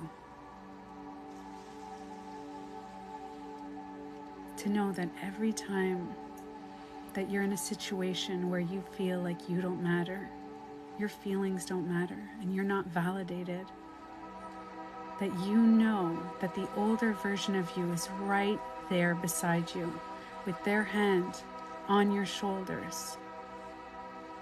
So in that moment where you feel devalued, unloved, you can turn and know that you are always there for you.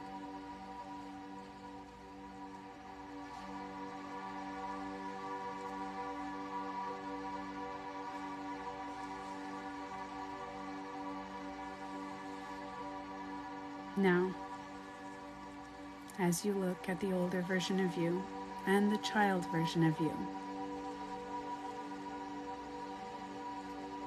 all three of you walk away and you find yourself all on a beach with the warm sand.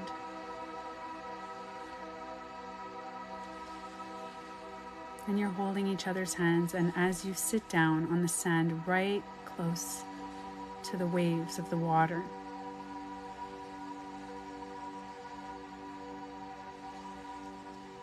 I want you to look into the distance at the sunset.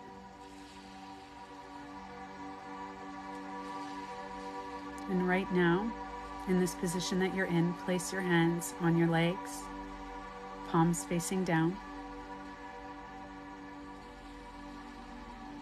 Bring your awareness to the top of your head.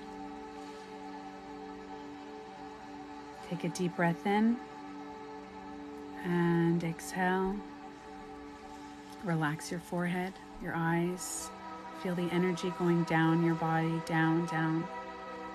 Relax your jaw, your neck, your shoulders. Feel the energy going down your arms, down to your hands.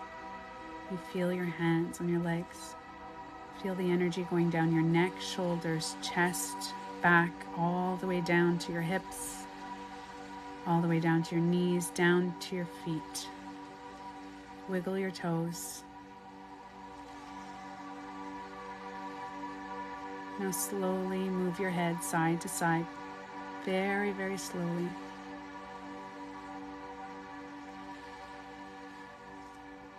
Take a deep breath in. Deeper, deeper, expand your chest and your stomach. And as you exhale, bring your body inwards, curve it to the front, head down. Again, deep breath in. Inhale, expand your stomach and your chest. Exhale, release, bring your body inwards. Now one more time, do it on your own.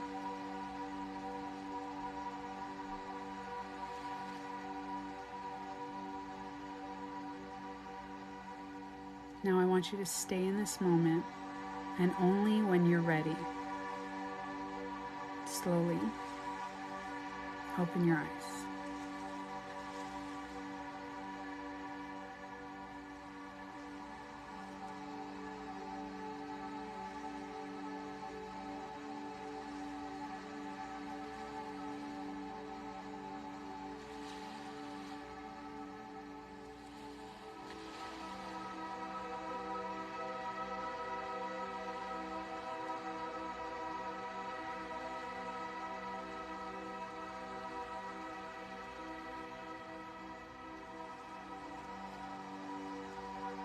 Welcome back.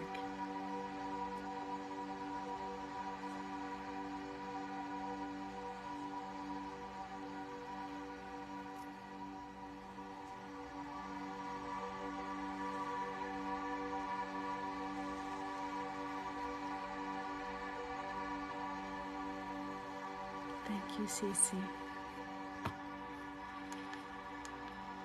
There's 11:11. Oh, that's so cool, Cash.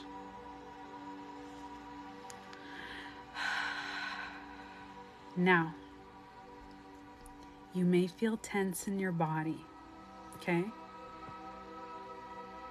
If you feel tense at all, like physically tense, just remember there is stored trauma that is being released, okay? Just remember that. So if you're feeling any of tense in your body, and sometimes you're like, sometimes we get a little tense, what happened is there's this stored trauma that is being released. So you wait a few days and you'll notice you'll feel a lot lighter. So thank you, Ian. For anyone who is missing, who missed this live, I have on my website, and I have a free app, free website. And this free meditation will be uploaded, so you can do any of my meditations on the app at any time. You can do them on YouTube as well. My back was very tense. This is why I asked to stand up. So to get uncomfortable, to release, we need to get uncomfortable. I need this meditation every day. So if you notice, Mark, thank you, Tanya Lalonde. I appreciate you. So you can do this meditation by yourself. So if you notice in the meditation, you just made a deal now with your future self. Remember that. You just made a deal with whoever did this meditation or is going to do it. You made a deal with your future self to be there for you. And I guarantee next time that you get triggered, or you feel that you tried to set a boundary and somebody didn't respect, or any emotion is surfacing, you feel alone, you're going through a breakup, of family or partner, or whatever you're going through, you have no idea how powerful it is when you're in that moment of triggered and you are there with you. It is wild. And the more you practice this, the more you're going to feel love and you're going to feel a lot calmer. Now, you're still going to get upset. It's normal to get upset with other people when they affect us, but you're going to notice this mass release, huge release. And I'm excited to upload this meditation to my app. I'm super excited about that. I came back late and popped in when you said you matter. Oh, that you were meant to hear that. So again, for those who do my meditations, remember in this meditation, we opened a lot of our energy. Okay. We left it open. Even your words bring tears. Oh, so it resonates with you, Ian. I appreciate that. Your world brings tears. So remember, guys, if you did this meditation or you're feeling any kind of way, water, I have lip sync on here. Water, put your feet on the ground, scrounge yourself a little bit. I can't seem to block others' bad energy. It's not about blocking other people's energy. In bed with my legs crossed, was that right? Yes. By the way, there's no right or wrong way to meditate. Even if you were lying down through this meditation, remember that. I asked you to sit up, but there's no specific meditate. Just as long as you're sitting there and you're taking the time for you. Okay. So for those that I can't seem to block bad energy, any tips? Remember, you can't block other people's energy. You cannot control other people's feelings, energy, emotion. You have no control over other people and what they're doing and the weather and all that. You don't. You only have control of your feelings or emotions. So if you want to work at blocking other people's energy, you don't block other energy. What you do is you strengthen yours. You strengthen your energy. And I'll tell you how to do that in a second. And when you strengthen your energy, it is so powerful that it's like our energy, when it's not strong and it's weak, people can enter it. So there could be really toxic people that'll just go right in. And that happened to me. My self-value was low. My energy was low. So when somebody toxic came in, it completely enveloped me and just took it in.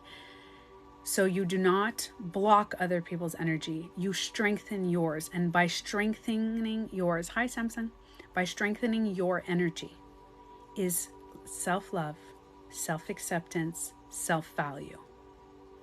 And shadow work, by the way, has to do with all that. Because shadow work is loving not just the good parts. Don't just love your light side and your happiness and your good and this. Love the crappy parts of yourself. Love the things that make you you. When you learn to love all of you, not just the light, you will strengthen your energy and you will accept it in others. When you learn to accept all of you, you learn to accept all of others. Because some people are not bad people, but they're going through hard times, and that energy can come on to you. When somebody's going through a really rough time and they don't know how to get out of it, it'll go into you. It doesn't mean they're bad people. Now, there are some energy vampires that are trying. I call them energy vampires, but they're people that just want, like I've had somebody do that to me. They gaslight you. It's like they're throwing gas on you. They're lighting you with a match and they're waiting for you to burn. Like there's people that do that and they want you to go down into the depth of darkness of everything. And the way to strengthen that part of you is the more you work on self-love, self-value. Can I tell you, self-value is just as important as self-love, because valuing of who you are and that your feelings, when this person comes in, you know that their feelings matter. Your feelings matter. But at that moment, you'll strengthen your value and it'll be like a brick wall. So anytime somebody comes in to try to enter it, you're not trying to control other people's energy, just your own. Just your own. And it radiates. So my saying all over my website, my logo, it's as within, so without. strengthen the inside world no matter what. And if you cannot, like a few weeks ago, I couldn't figure out, I kept saying as within, so without, but I couldn't figure out why everybody was not valuing me. And it was because a big part was I was not valuing myself. I think blocking focus may create negative energy. That's exactly what you're doing. So when you block someone, let's say somebody's going through a really hard time, somebody's negative because they're going through a bad week, not even a bad day, bad week. And you are like, nope, I don't want to talk about, and you're blocking it. What happens is there's no compassion that can go through. There's so much blockage. You're blocking. You're like, that there's no compassion that can filter through. When you strengthen your energy and your love, it's like, imagine if you guys know about quantum physics, the particles and energy, imagine you're strengthening the love energy. And that's like, and the matter that you don't see, it's you're strengthening the love. Love comes with compassion, empathy, and that can radiate outside. You're letting that come in, get out. I don't know if you guys can understand what I'm saying. I hope I'm explaining myself well.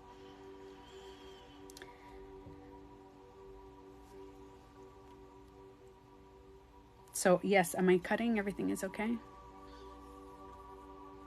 Yes, what you resist persists. Exactly. So if you're trying to resist negative people, oh, and by the way, remember this, there's a lot of people that if you walk into a room and you notice the room is all negative, you're negative. If you walk into a room and you see the room is really positive, a part of you is positive. So you can walk into a room and go, man, there's so much negativity out here. I feel it. You cannot feel the energy that you don't have for yourself. So even if it's 1%, maybe you're super positive. Maybe you're having a great day and you're super positive, but there's this negative thing that's suppressed. Remember what I talked about? You had a trigger that you went, oh, and you suppressed it down here. And it's like floating in your subconscious. And then you walk in the room and, ooh, people are negative. Guess what? There's just like the subconscious negative that recognize the negative, and what you see in the world and in others is a reflection of you. So you can either go, too much negative energy, I'm getting out of here. Or you can say, ooh, there's a lot of negative energy. Let me see what's negative in me so I can shift that. So what you're doing is when you can point the finger and the other 3 fingers are pointing at you, or you can go, what's negative in me? And then what you're doing is that little trigger, you just brought it to the surface. And you're like, oh, that's what's negative. All right, let me work on that. I'm going to revisit that. When will you redo this self-valuing? So this meditation will be on my YouTube and my website, on my app. Visiting dad in a minute. Well, thank you so much, Ian. I appreciate you. When you see your higher good, you see others higher is good.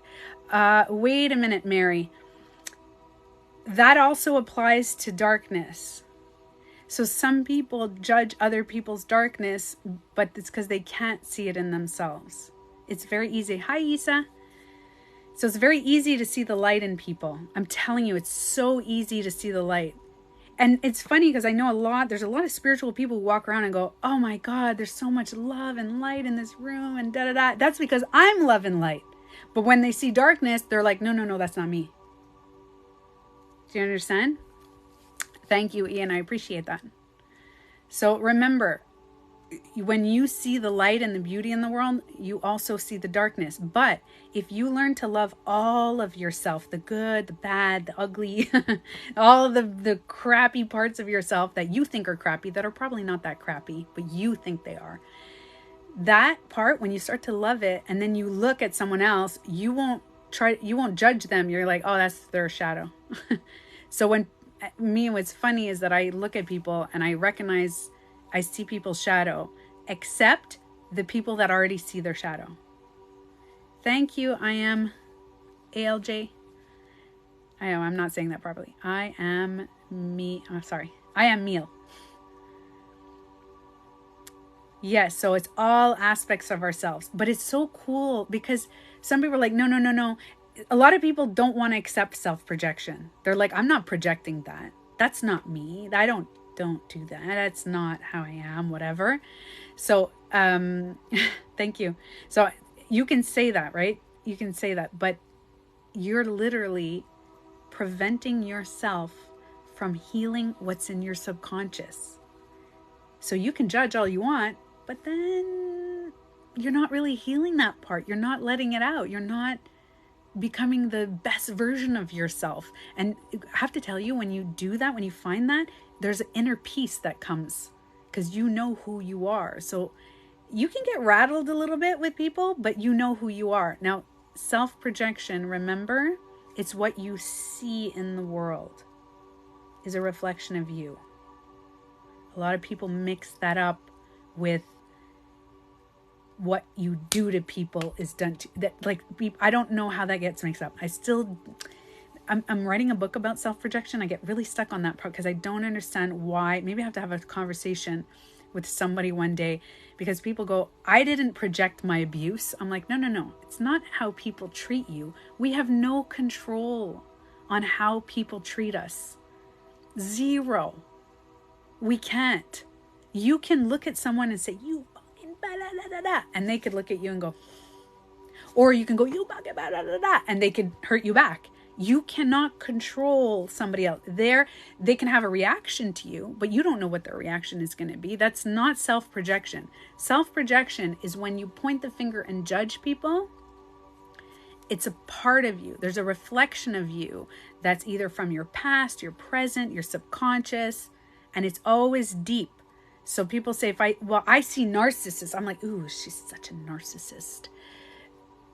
Okay, but if they went to if somebody went to the therapist, and the therapist evaluated their whole scenario and said, you're a narcissist, and they check all the narcissist traits, they're a narcissist, right? So if you go outside and you see a zebra, and you look at the zebra and you're like, it has stripes, it has 4 legs, ears, it's a zebra.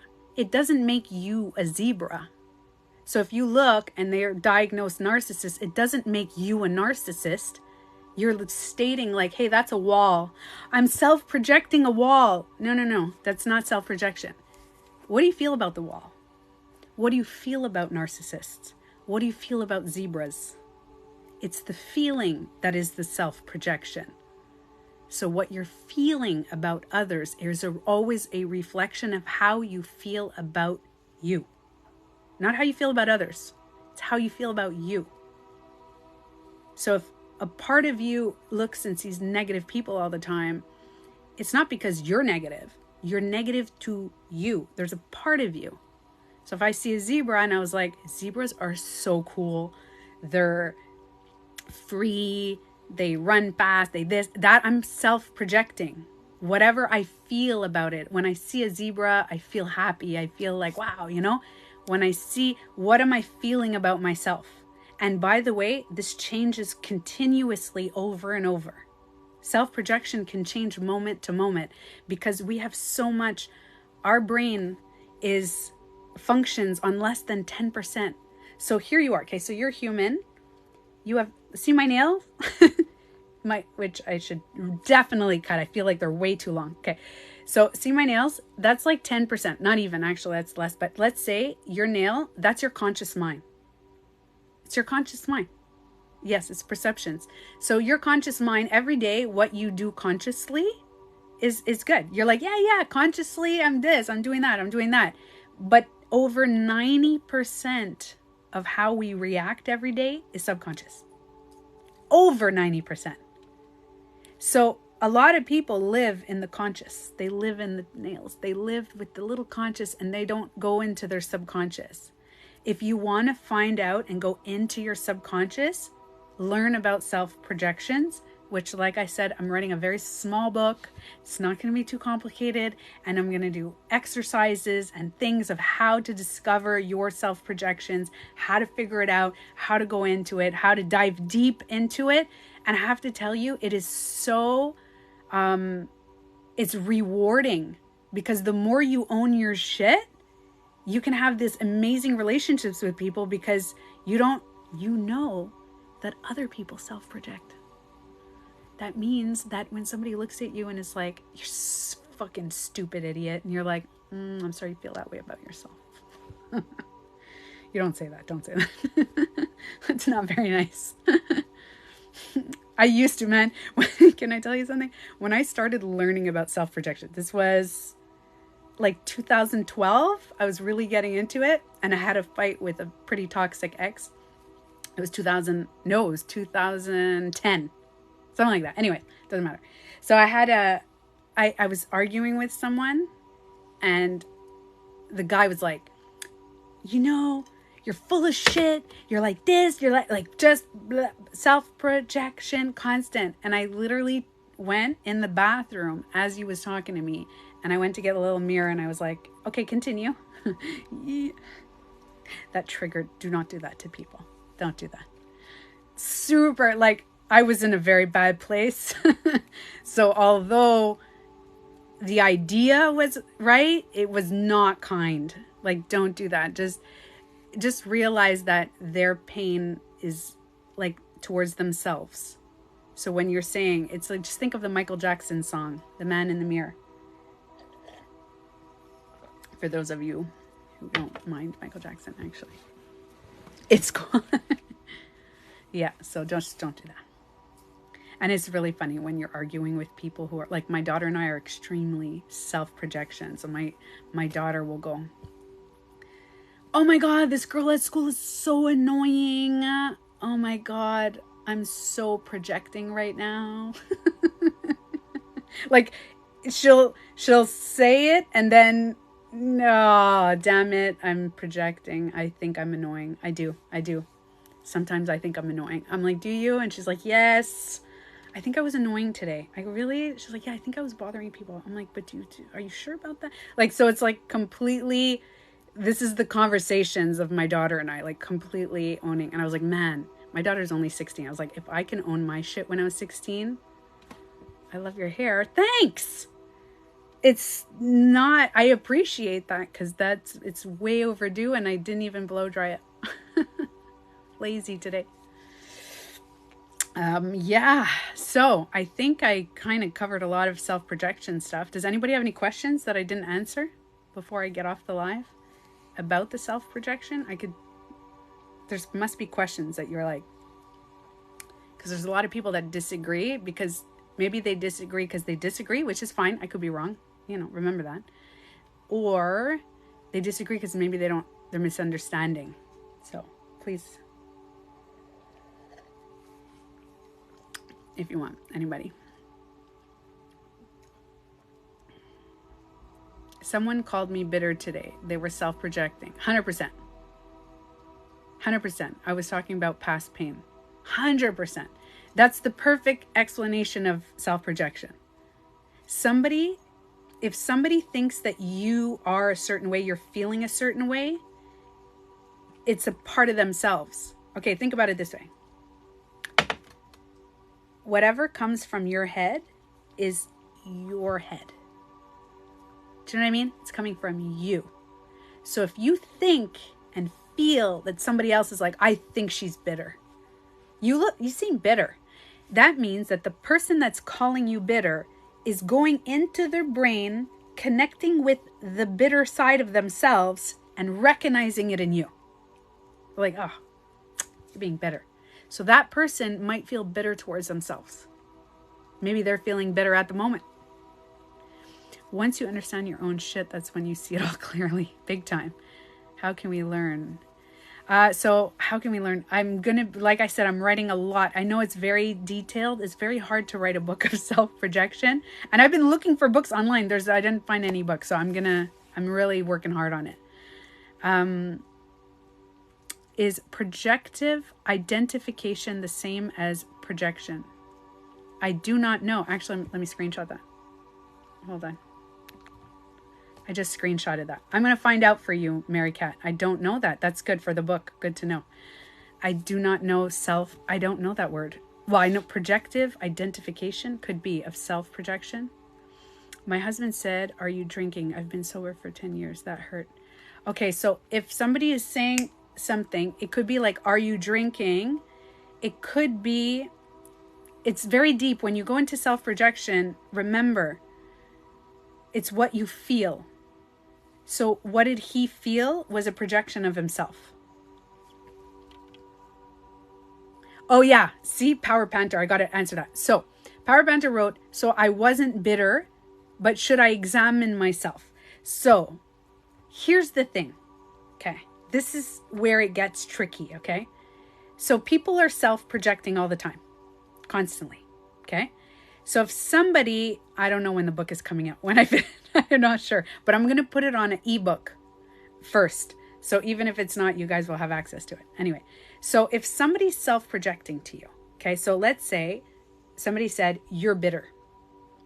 And this person goes, I'm not bitter. And if you start going, no, I'm not bitter, like that right away, because a part of you feels like you're bitter. You will not get upset if you don't believe a little bit. So people will put you a label on you, a lot of labels. Okay, so picture like a box. People have all these labels of how you feel, how you are, a whole bunch of people. But everybody has different ones. And by the way, your high school friends, they have boxes of you that they might be talking about. Hey, remember so-and-so? Yeah, they're like this. And they all this. Remember when they like this, then they did. They have, everybody has. You have a box of your mom, your dad, your cousins, your friends. We all have boxes of the way we see people. But what people don't realize is we're also in that box. Part of us and our energy and our thoughts and our emotions are mixed in the box. So if you see someone, you can see them a certain way. That's fine. But a part of your energy that you feel that they're like that is a part of you. Now, if you get really upset, it's okay to evaluate. If somebody says, hey, you're really loud. You're really loud and you're constant screaming. You must be whatever, or something. You're annoying. I'll say the annoying. You're really annoying. And that's a self-projection, right? So you're really annoying, pointing the finger. You are annoying. It's the other three fingers. If you think you're annoying, then you could evaluate a little bit. You can go, okay, what am I doing that's annoying? Do I feel annoying? First of all, ask yourself, do I own this? Do I feel annoying? I do. Damn it. All right, let me work on that. Or you can say, I'm not annoying. I don't think I'm annoying. And what you're doing is you're not owning their projection. You're taking what they're saying and you're giving it back to them and saying, that's okay, you can take that one. So if you guys self-project and say, hey, Tanya, there's somebody wrote before, oh my God, you're so beautiful.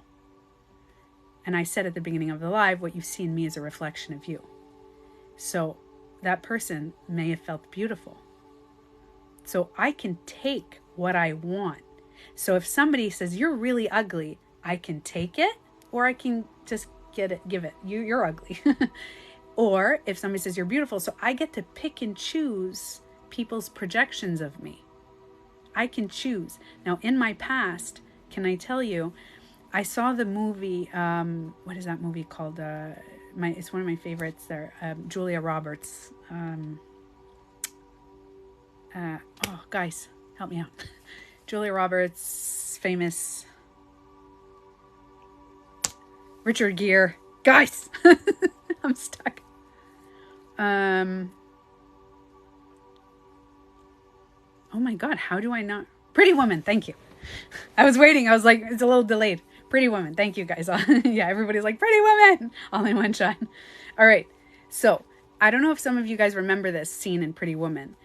And he's like, why did you decide to become an escort, blah, blah, blah. And she says, well, I didn't have a lot of like self-love, self-acceptance, all that stuff. I don't remember the exact words she says, but she's like, I didn't really care about myself because I didn't really like myself. And he's like, didn't you ever get compliments and this and that? And she says, this is the sentence. I don't remember those things, but I remember what she says. She says, the bad things are easier to believe. Do you remember that? That made the favorite movie. Because when I heard her say that, I'm like, yes. And I used to tell people that there could be 10 people in a room that say you are pretty. And the one person that goes, Tanya's ugly, I would believe this person. Why is that? Now that you know about self-projection, why do I believe this one? Because I believe what I feel about myself. So if I feel about myself that I'm ugly, it doesn't matter how many people tell me that I'm beautiful, I'm going to believe the one person that tells me I'm ugly. Because I believe I'm ugly. So that's everything is self-projection in the world. So we have a box about ourselves. Remember, we all have a box of ourselves. And people will tell you stuff, and you get to pick and choose what you put in that box about you. But if you're putting a lot of shitty things, like I used to, I had a lot of shitty things.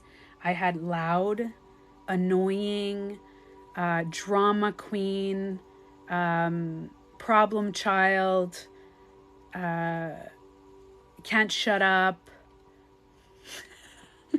I think I still put that one in. My box still has can't shut up, but this time it's not in a negative way. It's like, hey, I can't shut up in a positive way. So I don't see that negative anymore. Anyways, so I had a lot of ugly, weird shaped head. Like I had all these weird, so like I remember a guy when I was 15 years old said, her head is too big for her body. Somebody said that. And when I saw him, I was like, he's saying that about me? I'm not even interested. Physically, I was not attracted to him at all. At all. And I was like, he's saying that about me, my head? Do you know for 3 years, I was looking in the mirror and trying to make my head look smaller? I took this stupid fucker's, self-projection, because you know what's funny? Moving forward, he became kind of famous, this guy. Like semi-famous in like not our town, but like in the city that I am. He kind of like well-known. And so many people commented that his head was big. Like you would see it online. Like he'd go kind of viral and stuff like that. And a lot of people commented that. I was like, oh, that's funny. Because when I was 15, he said that about me. So I realized all these self-projections came in. But you know what I did? I took his self-projection and I put it, hi James, how are you? I took his self-projection, I put it in my box, and I kept it for years, guys. Years. Elaine's head too big for her body. Yeah. He's the one with the big head. Maybe. Yeah, but even then, who cares if he has a big head? Like, I think about it. Let's say he had a big head, and he's self-projecting, and now I feel like, let's say I have a big head. Let's say my head is who cares? In the end, big deal. Big fucking deal if his head is big or my head is big. But the fact that he judged me for it is the problem. It's not the fact that I have a bigger head or he has a big head or whatever. It's the judgment behind the intention and the judgment behind it. So his intention was, ew, I don't like her because her head's too big. Meaning that he doesn't like himself because he thinks his head is too big for his body. So I hope I'm so much knowledge in that. Why do we do that? Because the reason we self-project is because nobody ever taught us to own our shit. Were you a nurse? I was not. Uh-oh. Is that a troll thing again? Damn it. Sometimes I fall for those things. Oh. You can come in. Are you letting them out? Thank you. Yeah. So, yeah. That's it. That's the self-projection talk of today. I feel like, is there any more questions that I've not addressed? Oh, okay. Sometimes people ask a question. Remember when TikTok first started and there was some like comments and then I would fall for it. My husband will not hold himself accountable. I know a lot of people don't. But you know what's funny? So Mary Cat, there's a part of you that doesn't hold yourself accountable. Think about it. If you recognize in your husband that he doesn't hold himself accountable, a part of you doesn't hold yourself accountable to you. So what I realize is when you own all your self-projections, not just a little. Some people go, yeah. Self-projection is real. Your name is Anne? Okay. Self-projection is real. But not all things are self-protecting. So if you do that, you're like, okay, but this is the cool part, okay? When I started owning my shit and all my self-projections, my partner, who I'm very close to, was owning most of their, like, our arguments with my boyfriend used to be like, you know what pisses me off about you? Now he says, you know what I'm self-projecting about you? It's a little bit different. Well, we don't actually say that, but yes. Yeah, so this meditation, this video, this is going to go on YouTube. And again, for everybody new who joined, I have a free website and a free app that you can go on and get free meditations that you can do every day, or you can do once a week. And there's free Gaia videos that you can watch every month. There's free Gaia videos, and I'm going to actually post maybe every 2 weeks. So you guys want to join, and then you could join Gaia. You get discounts on Gaia. You're going to have like Gaia merch there's going to be stuff, a whole bunch. You can book appointments. You can buy crystals. And there's going to be art and a whole art gallery of paintings and stuff that you can get. And the money will be raised for something that you'll see on the website when it's ready. When you're friends with a person, and now needs to always be ahead or above, picking up a problem. When you're friends with a person and now always needs to head or above. Do you mean how competition with a person? A competition with your friend? Okay, this is actually a good conversation. If it's competition with, if you have competition with a friend, okay? There's healthy competitive, and then there's self-projection competitive. I have been subject to myself self-projecting and creating internal competitions with people. And the reason that when people compete, I'm very happy you asked that question, because it has to do with self-value. When you're putting people above and beyond and above and below, and there's competition, that's the self-value. That has a lot to do with valuing yourself. You either think that your feelings and your value is stronger than theirs, or their feelings are stronger value than theirs. Maybe. So remember, there's different types of self-value: financial self-value, spiritual self-value, emotional, physical.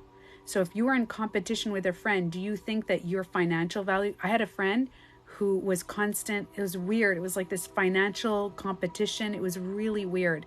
And I didn't like it because I felt below. I never felt the equal value, but it was me. Remember that. It was me. I didn't feel it. It's not a person that makes you feel that way. It's like I felt that. Okay? Remember that. It's like owning. And I almost didn't own it. You guys noticed. I'm sure you guys noticed. Those of you self-aware, you saw that I almost didn't own it. It's not about being perfect. It's about being aware. Again, it's not about being perfect. It's about being aware. I self-project all the time. But did you see how fast I owned it? You guys witnessed it straight on camera. I was like, she made me. Oh yeah, that was me. Damn it. I didn't know my value. So remember, whatever, but there was, I've had, not long ago, I had a few competitions that I felt with other people. There's spiritual competition, spiritual shit going on. And I was like, are they more spiritual than me? Oh my God. I felt like some people were more spiritual connected than me. Some people talk to me and tell me, oh, you're just starting this spiritual path. That's great. Like, you'll see, you're going to be connected. And there's like a condescending tone. And you have to understand that your value, your spiritual beliefs matter. Just because they have different beliefs or different things, it doesn't matter more. Everybody's feelings and spiritually, emotionally, financially matter the same. So remember, it's not a thief. What do you feel about the thief? Every time you want to own a self-projection, use the word feel. Don't say, I see a thief, I'm a thief. Okay, so go deeper. So somebody, if you guys don't know, let's go deep into some of your guys' self-projection. Somebody said, I see a thief. I'm not a thief. What do thieves do? What do thieves do? They take, right? They take a lot. So what do you think a thief does, Angelica? So everything is within us, but it's hard. It's hard to, we're going to try to go deep. So we'll start with a couple of self-projection. What do you think is a thief? Like, you guys can all jump in. What do you think a thief is? I think a thief is, thief steals. Steals. Okay. What? That means they take, let's go deeper than that. Deeper than stealing. Someone that steals. Someone who takes advantage. Okay, that's also. They take what's not theirs. Dishonest. Thieves are dishonest. Inequality, fairness. They take what they don't have. So, take without disregard. Okay, so remember, self-projection is about how you feel about the thief. And you're looking at a thief, you're like, they're a thief. What do you feel about that thief? Because think about it, okay? So you put a word, thief. Now put a bunch of stuff that you think a thief is. Now, do you know that everybody thinks the thief is different? Look at all the different answers we're getting. Not loyal, untrustworthy, needy. Like, some people think thieves are poor. People think thieves are, see, I said poor. That's a self-projection because I sometimes feel poor. You have to go deep into it. Sometimes I do. And then I go, I'm not poor. I'm like, I'm not. But it's what you feel. Dishonest. So it doesn't mean that you are dishonest. It means that you are dishonest with you. There's an honesty. Needy. Remember, it's about us. I always do this, but I should maybe find another thing. It's what you feel about yourself. So what do you feel about the thief? When you see thieves, if you see thieves everywhere, oh my God, there's so many thieves. What are you feeling about those thieves? Because for you to label them a thief, like, let's say you're like, man, I saw like 5 thieves. Everybody in my family's thieves. So that's all you're seeing in the world. So for you to label them a thief, what is a thief to you? Why is there so many around? That is what you feel about yourself. So you have to put what, because a lot of people are saying, I see so many narcissists. I'm surrounded by narcissists. Okay, but wait, what do you feel about the narcissist? I'm surrounded. What does a narcissist do? What does a narcissist do? Okay, so the narcissists make me feel like shit. They devalue me. They're devaluing. They are mean. They don't care. They don't have compassion. They don't have compassion. That means you don't have compassion for you. You don't have value for you. Because when I used to label a narcissist, I would label them as no compassion and no value. They don't value anybody at all whatsoever. Right? I'm going to put that down a little bit lower. It's a little loud. So that means that but remember, when you self-project, 90% is subconscious. It's like people, they get confused because they're like, if I see a narcissist and I think they're dishonest, I'm dishonest to myself. That's not true. Guys, self-projection could be 1%. It could be like tiny, like under your armpit, in your pinky toenail. But it's there. It's there because it's coming from you and you're saying it about them.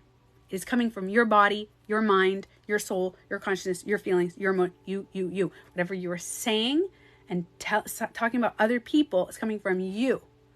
Everything is. So people say, well, about the abuse, I see abusers. There's so many. I've been abused my whole life. So what do you feel about them? Is there something that the abusers made you feel? And now you feel it about yourself because you've been abused so many times. Now remember, self-projections, this is something I didn't write in the book, and I'm going to say it now because it just came to me. Self-projections are created oftentimes not by you, by other people. If since you've been talking about it, I've been very aware of it. Oh, I love that, James. So imagine, okay, bye, user 60. So imagine you're standing, like you're in a room and no, what was I going to say? Damn it. I just read the thing I was going to say. I said, I have to say this. Oh, shit, guys. I forgot what I was going to say and it was important. Oh, yes, that it comes from other people. Okay. So if you were surrounded, like when you were young, you were abusers, like physical or verbal or any kind of way. What they did is they made you feel some shitty kind of way. Now, all abusive people are abusive. They get devalued. They have no value because you're only good for abuse of physical, verbal. So a lot of these people feel a certain way, and then they go out into the world, and they look around, and they see a lot of abusers because that's all they know. So they just see abuse. Because if I tell you, hey, look, a yellow car, you're going to start looking at all the yellow cars and your attention is going to go to what you're used to and so what you start projecting, what do you feel about the yellow car? What you feel about people, you're going to start feeling like everybody is abusive towards you. Even people that are not abusers, what you're going to do is you have something in your brain called the reticular activating system that filters out information that contradicts your belief. Okay, so remember this, reticular activating system filters out information that contradicts your belief. So if you believe that everybody in the world, they're all abusers, when you meet someone, okay, and I'm going to tell you a funny story. When you meet someone, you will think they're abused. Your brain will only recognize the abusive patterns. Now, I went on Plenty of Fish. When was this? My daughter was like 5, 6. So this is like 10 years ago. Okay. Over 10 years ago. About 10 years ago. Okay. So I was on Plenty of Fish and I was dating. I put myself out there. I was like, I'm going to start to date because I was single for quite some time, for quite a few years. So I'm going to start to date. And I met with this guy. Okay. Listen how funny this is. Listen how funny. Now, I used to say I'm a serial monogamist. When I put my attention and energy on someone, my sister's the same. We're kind of like, right? So I went on the date. Now, listen to this, okay? As I was talking to this guy on the phone, we're talking for maybe a couple weeks, okay? Just a couple of weeks. And I was talking to him and somebody else messaged me the day that I was meeting this guy. We'll call him John, okay? So I was meeting John. I don't remember his name, but I was meeting John. And that same day, I got a message and it was a similar picture to this guy. Anyway, and he wrote me this stuff about himself. And anyway, somehow in my brain, it got mishmashed, whatever. But I didn't go on a date with anybody else. I didn't go. So I go on this date. We're talking for a few weeks, maybe a month even. And I go on this date and we're sitting. And I was like, hey, John, so like, how's the trucking business? I don't remember what I said. Oh, no, I said, how is it to work in to work in a restaurant, to own your restaurant? And he's like, I didn't own a restaurant. I never owned a restaurant. I was like, didn't you say you own a restaurant? No. What I failed to mention before is that he told me that every girl he's ever been with has cheated on him. He told me this. He's like, I've been in 4 serious relationships. I was married once, but had 3 other girlfriends, and they all cheated on me. All of them. I was like, wow, what the fuck? So in my head, I didn't see that as a red flag, but in my head, I was like, oh, he met the right person because I've never cheated. I'm serial monogamous. I even joked about the serial monogamous. Everything is fine, whatever. Okay? Guys, when I tell you, I sounded like a fucking cheater. Everything I said, I messed up the whole date. I was like, he's like, I never said I was working. And he goes, I told you that I had a little shop that sold products and stuff like that. I was like, I thought you said you worked in a restaurant. He's like, no, that wasn't me. And I was like, oh, when he said that wasn't me, I was like, I swear, I go, I know it sounds pretty bad right now, but I swear I'm not even meeting anybody. He's like, oh, really? Can I tell you, I forgot everything about this guy. It was weird. It was like, and every time I would talk, it seemed like it was like scamming. And I realized, fast forward a few years, that he was so set that women cheat, that it's almost that he said women cheat and he put me in a box. And what happened is I owned his box. So meanwhile, I'm talking and I sound like a freaking cheater.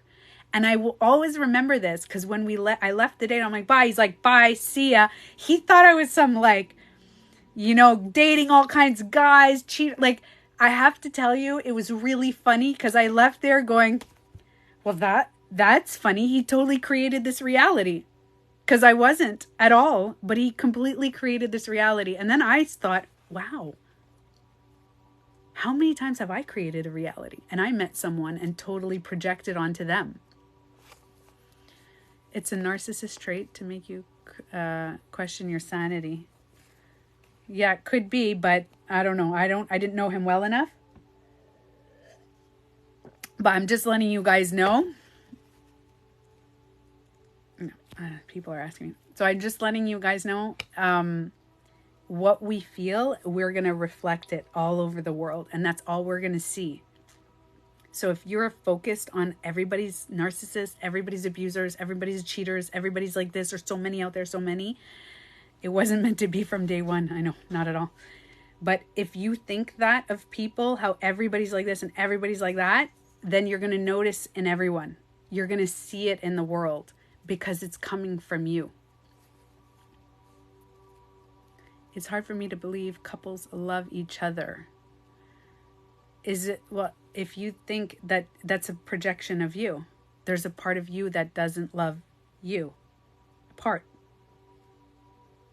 Disregard changes in behavior. No, catch the red flags. We were not meant for each other, obviously. So don't disregard anything.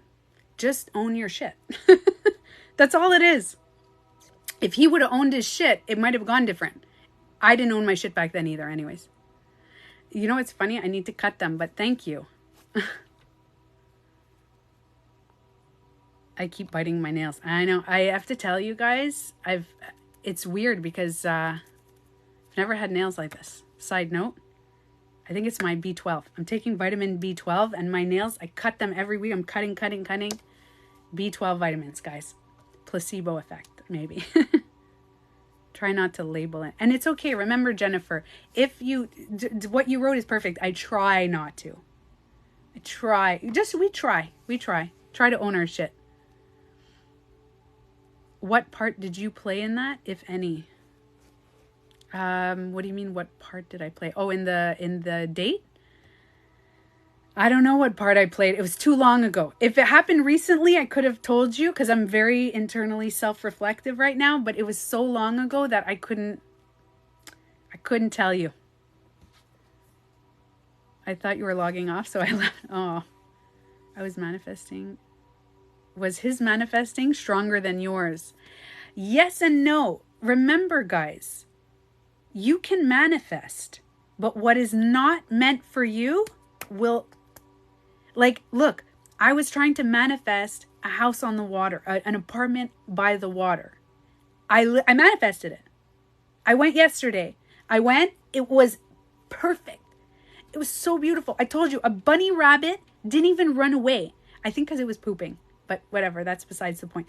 The bunny rabbit was like there and then ran around me and there was birds flying around me and I hear the water and it was like pure, like a whole river in front of me with trees. And I was like, oh my God, I manifested exactly the apartment and the money, like everything. But when I got in the apartment, I was like, shit, this is not it.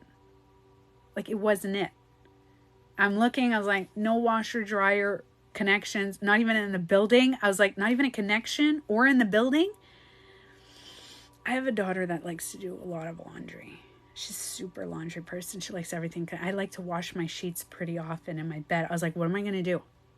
I can't do this. And then there was more things. There was like the back door was very insecure. The back door was insecure, was not secured. And it was like, this is dangerous. And I'm like single, like I'm alone with my daughter. I was like, there's a lot of stuff. I was like, it's not for me. So it's okay to manifest things, but sometimes if it's not meant to happen, don't be upset that, like, just think, oh, now every time you try to manifest something and it's not happening, just think, oh, now I know what I don't want. Because when I went in there, now I know that I want more security in the building and I need a washer and a dryer. Or at least a washer. I need a plug for something. So just remember that. So on a date, so everybody's projections show up. I'm sure I projected. When you're on a date, everybody's projections are showing up. We are constantly self-projecting. I'm doing it now. I'm self-projecting all kinds. But you'll notice that when people own their shit, it's really sexy. When you notice that, like the first time, listen to this, the first time I went on a date with my boyfriend, we were talking, we had a big conversation, and he was telling me, like, we had to get, the ex stories, my ex, my this, my, like, why didn't it work out, blah, blah, blah. Like, we had to kind of get some stuff out. My boyfriend, what got me is the green flags. My boyfriend was sitting there and he goes, my ex-wife didn't work out and I had an ex and this and that. It was like 10 years ago. And I said, so what happened? And he's like, it's both parties. Like, it was both. Like, I had my part in it. I had my part. I wasn't the best person I could be. I have to tell you, I was like, yes. Now, some people would take that wrong and go, oh no, he's a bad guy. In my head, I'm like, he is owning his shit.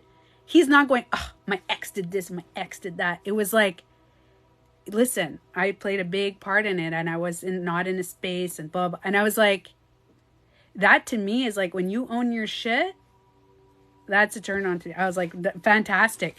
You're telling me that you played a part and like, that's fantastic. Anyway, when a friend is verbally shaming you or makes mistakes. Oh, that's, remember, so Minx, you might want to go on my app and do the meditation. I'm going to upload it tonight. Okay. The self-value. If your friend is shaming you, if your friend is starting to shame you and everything, there's a part of it, your emotions matter. Remember that. Yes. When anybody, Jennifer, when anybody says bad things about their ex, any gender at all,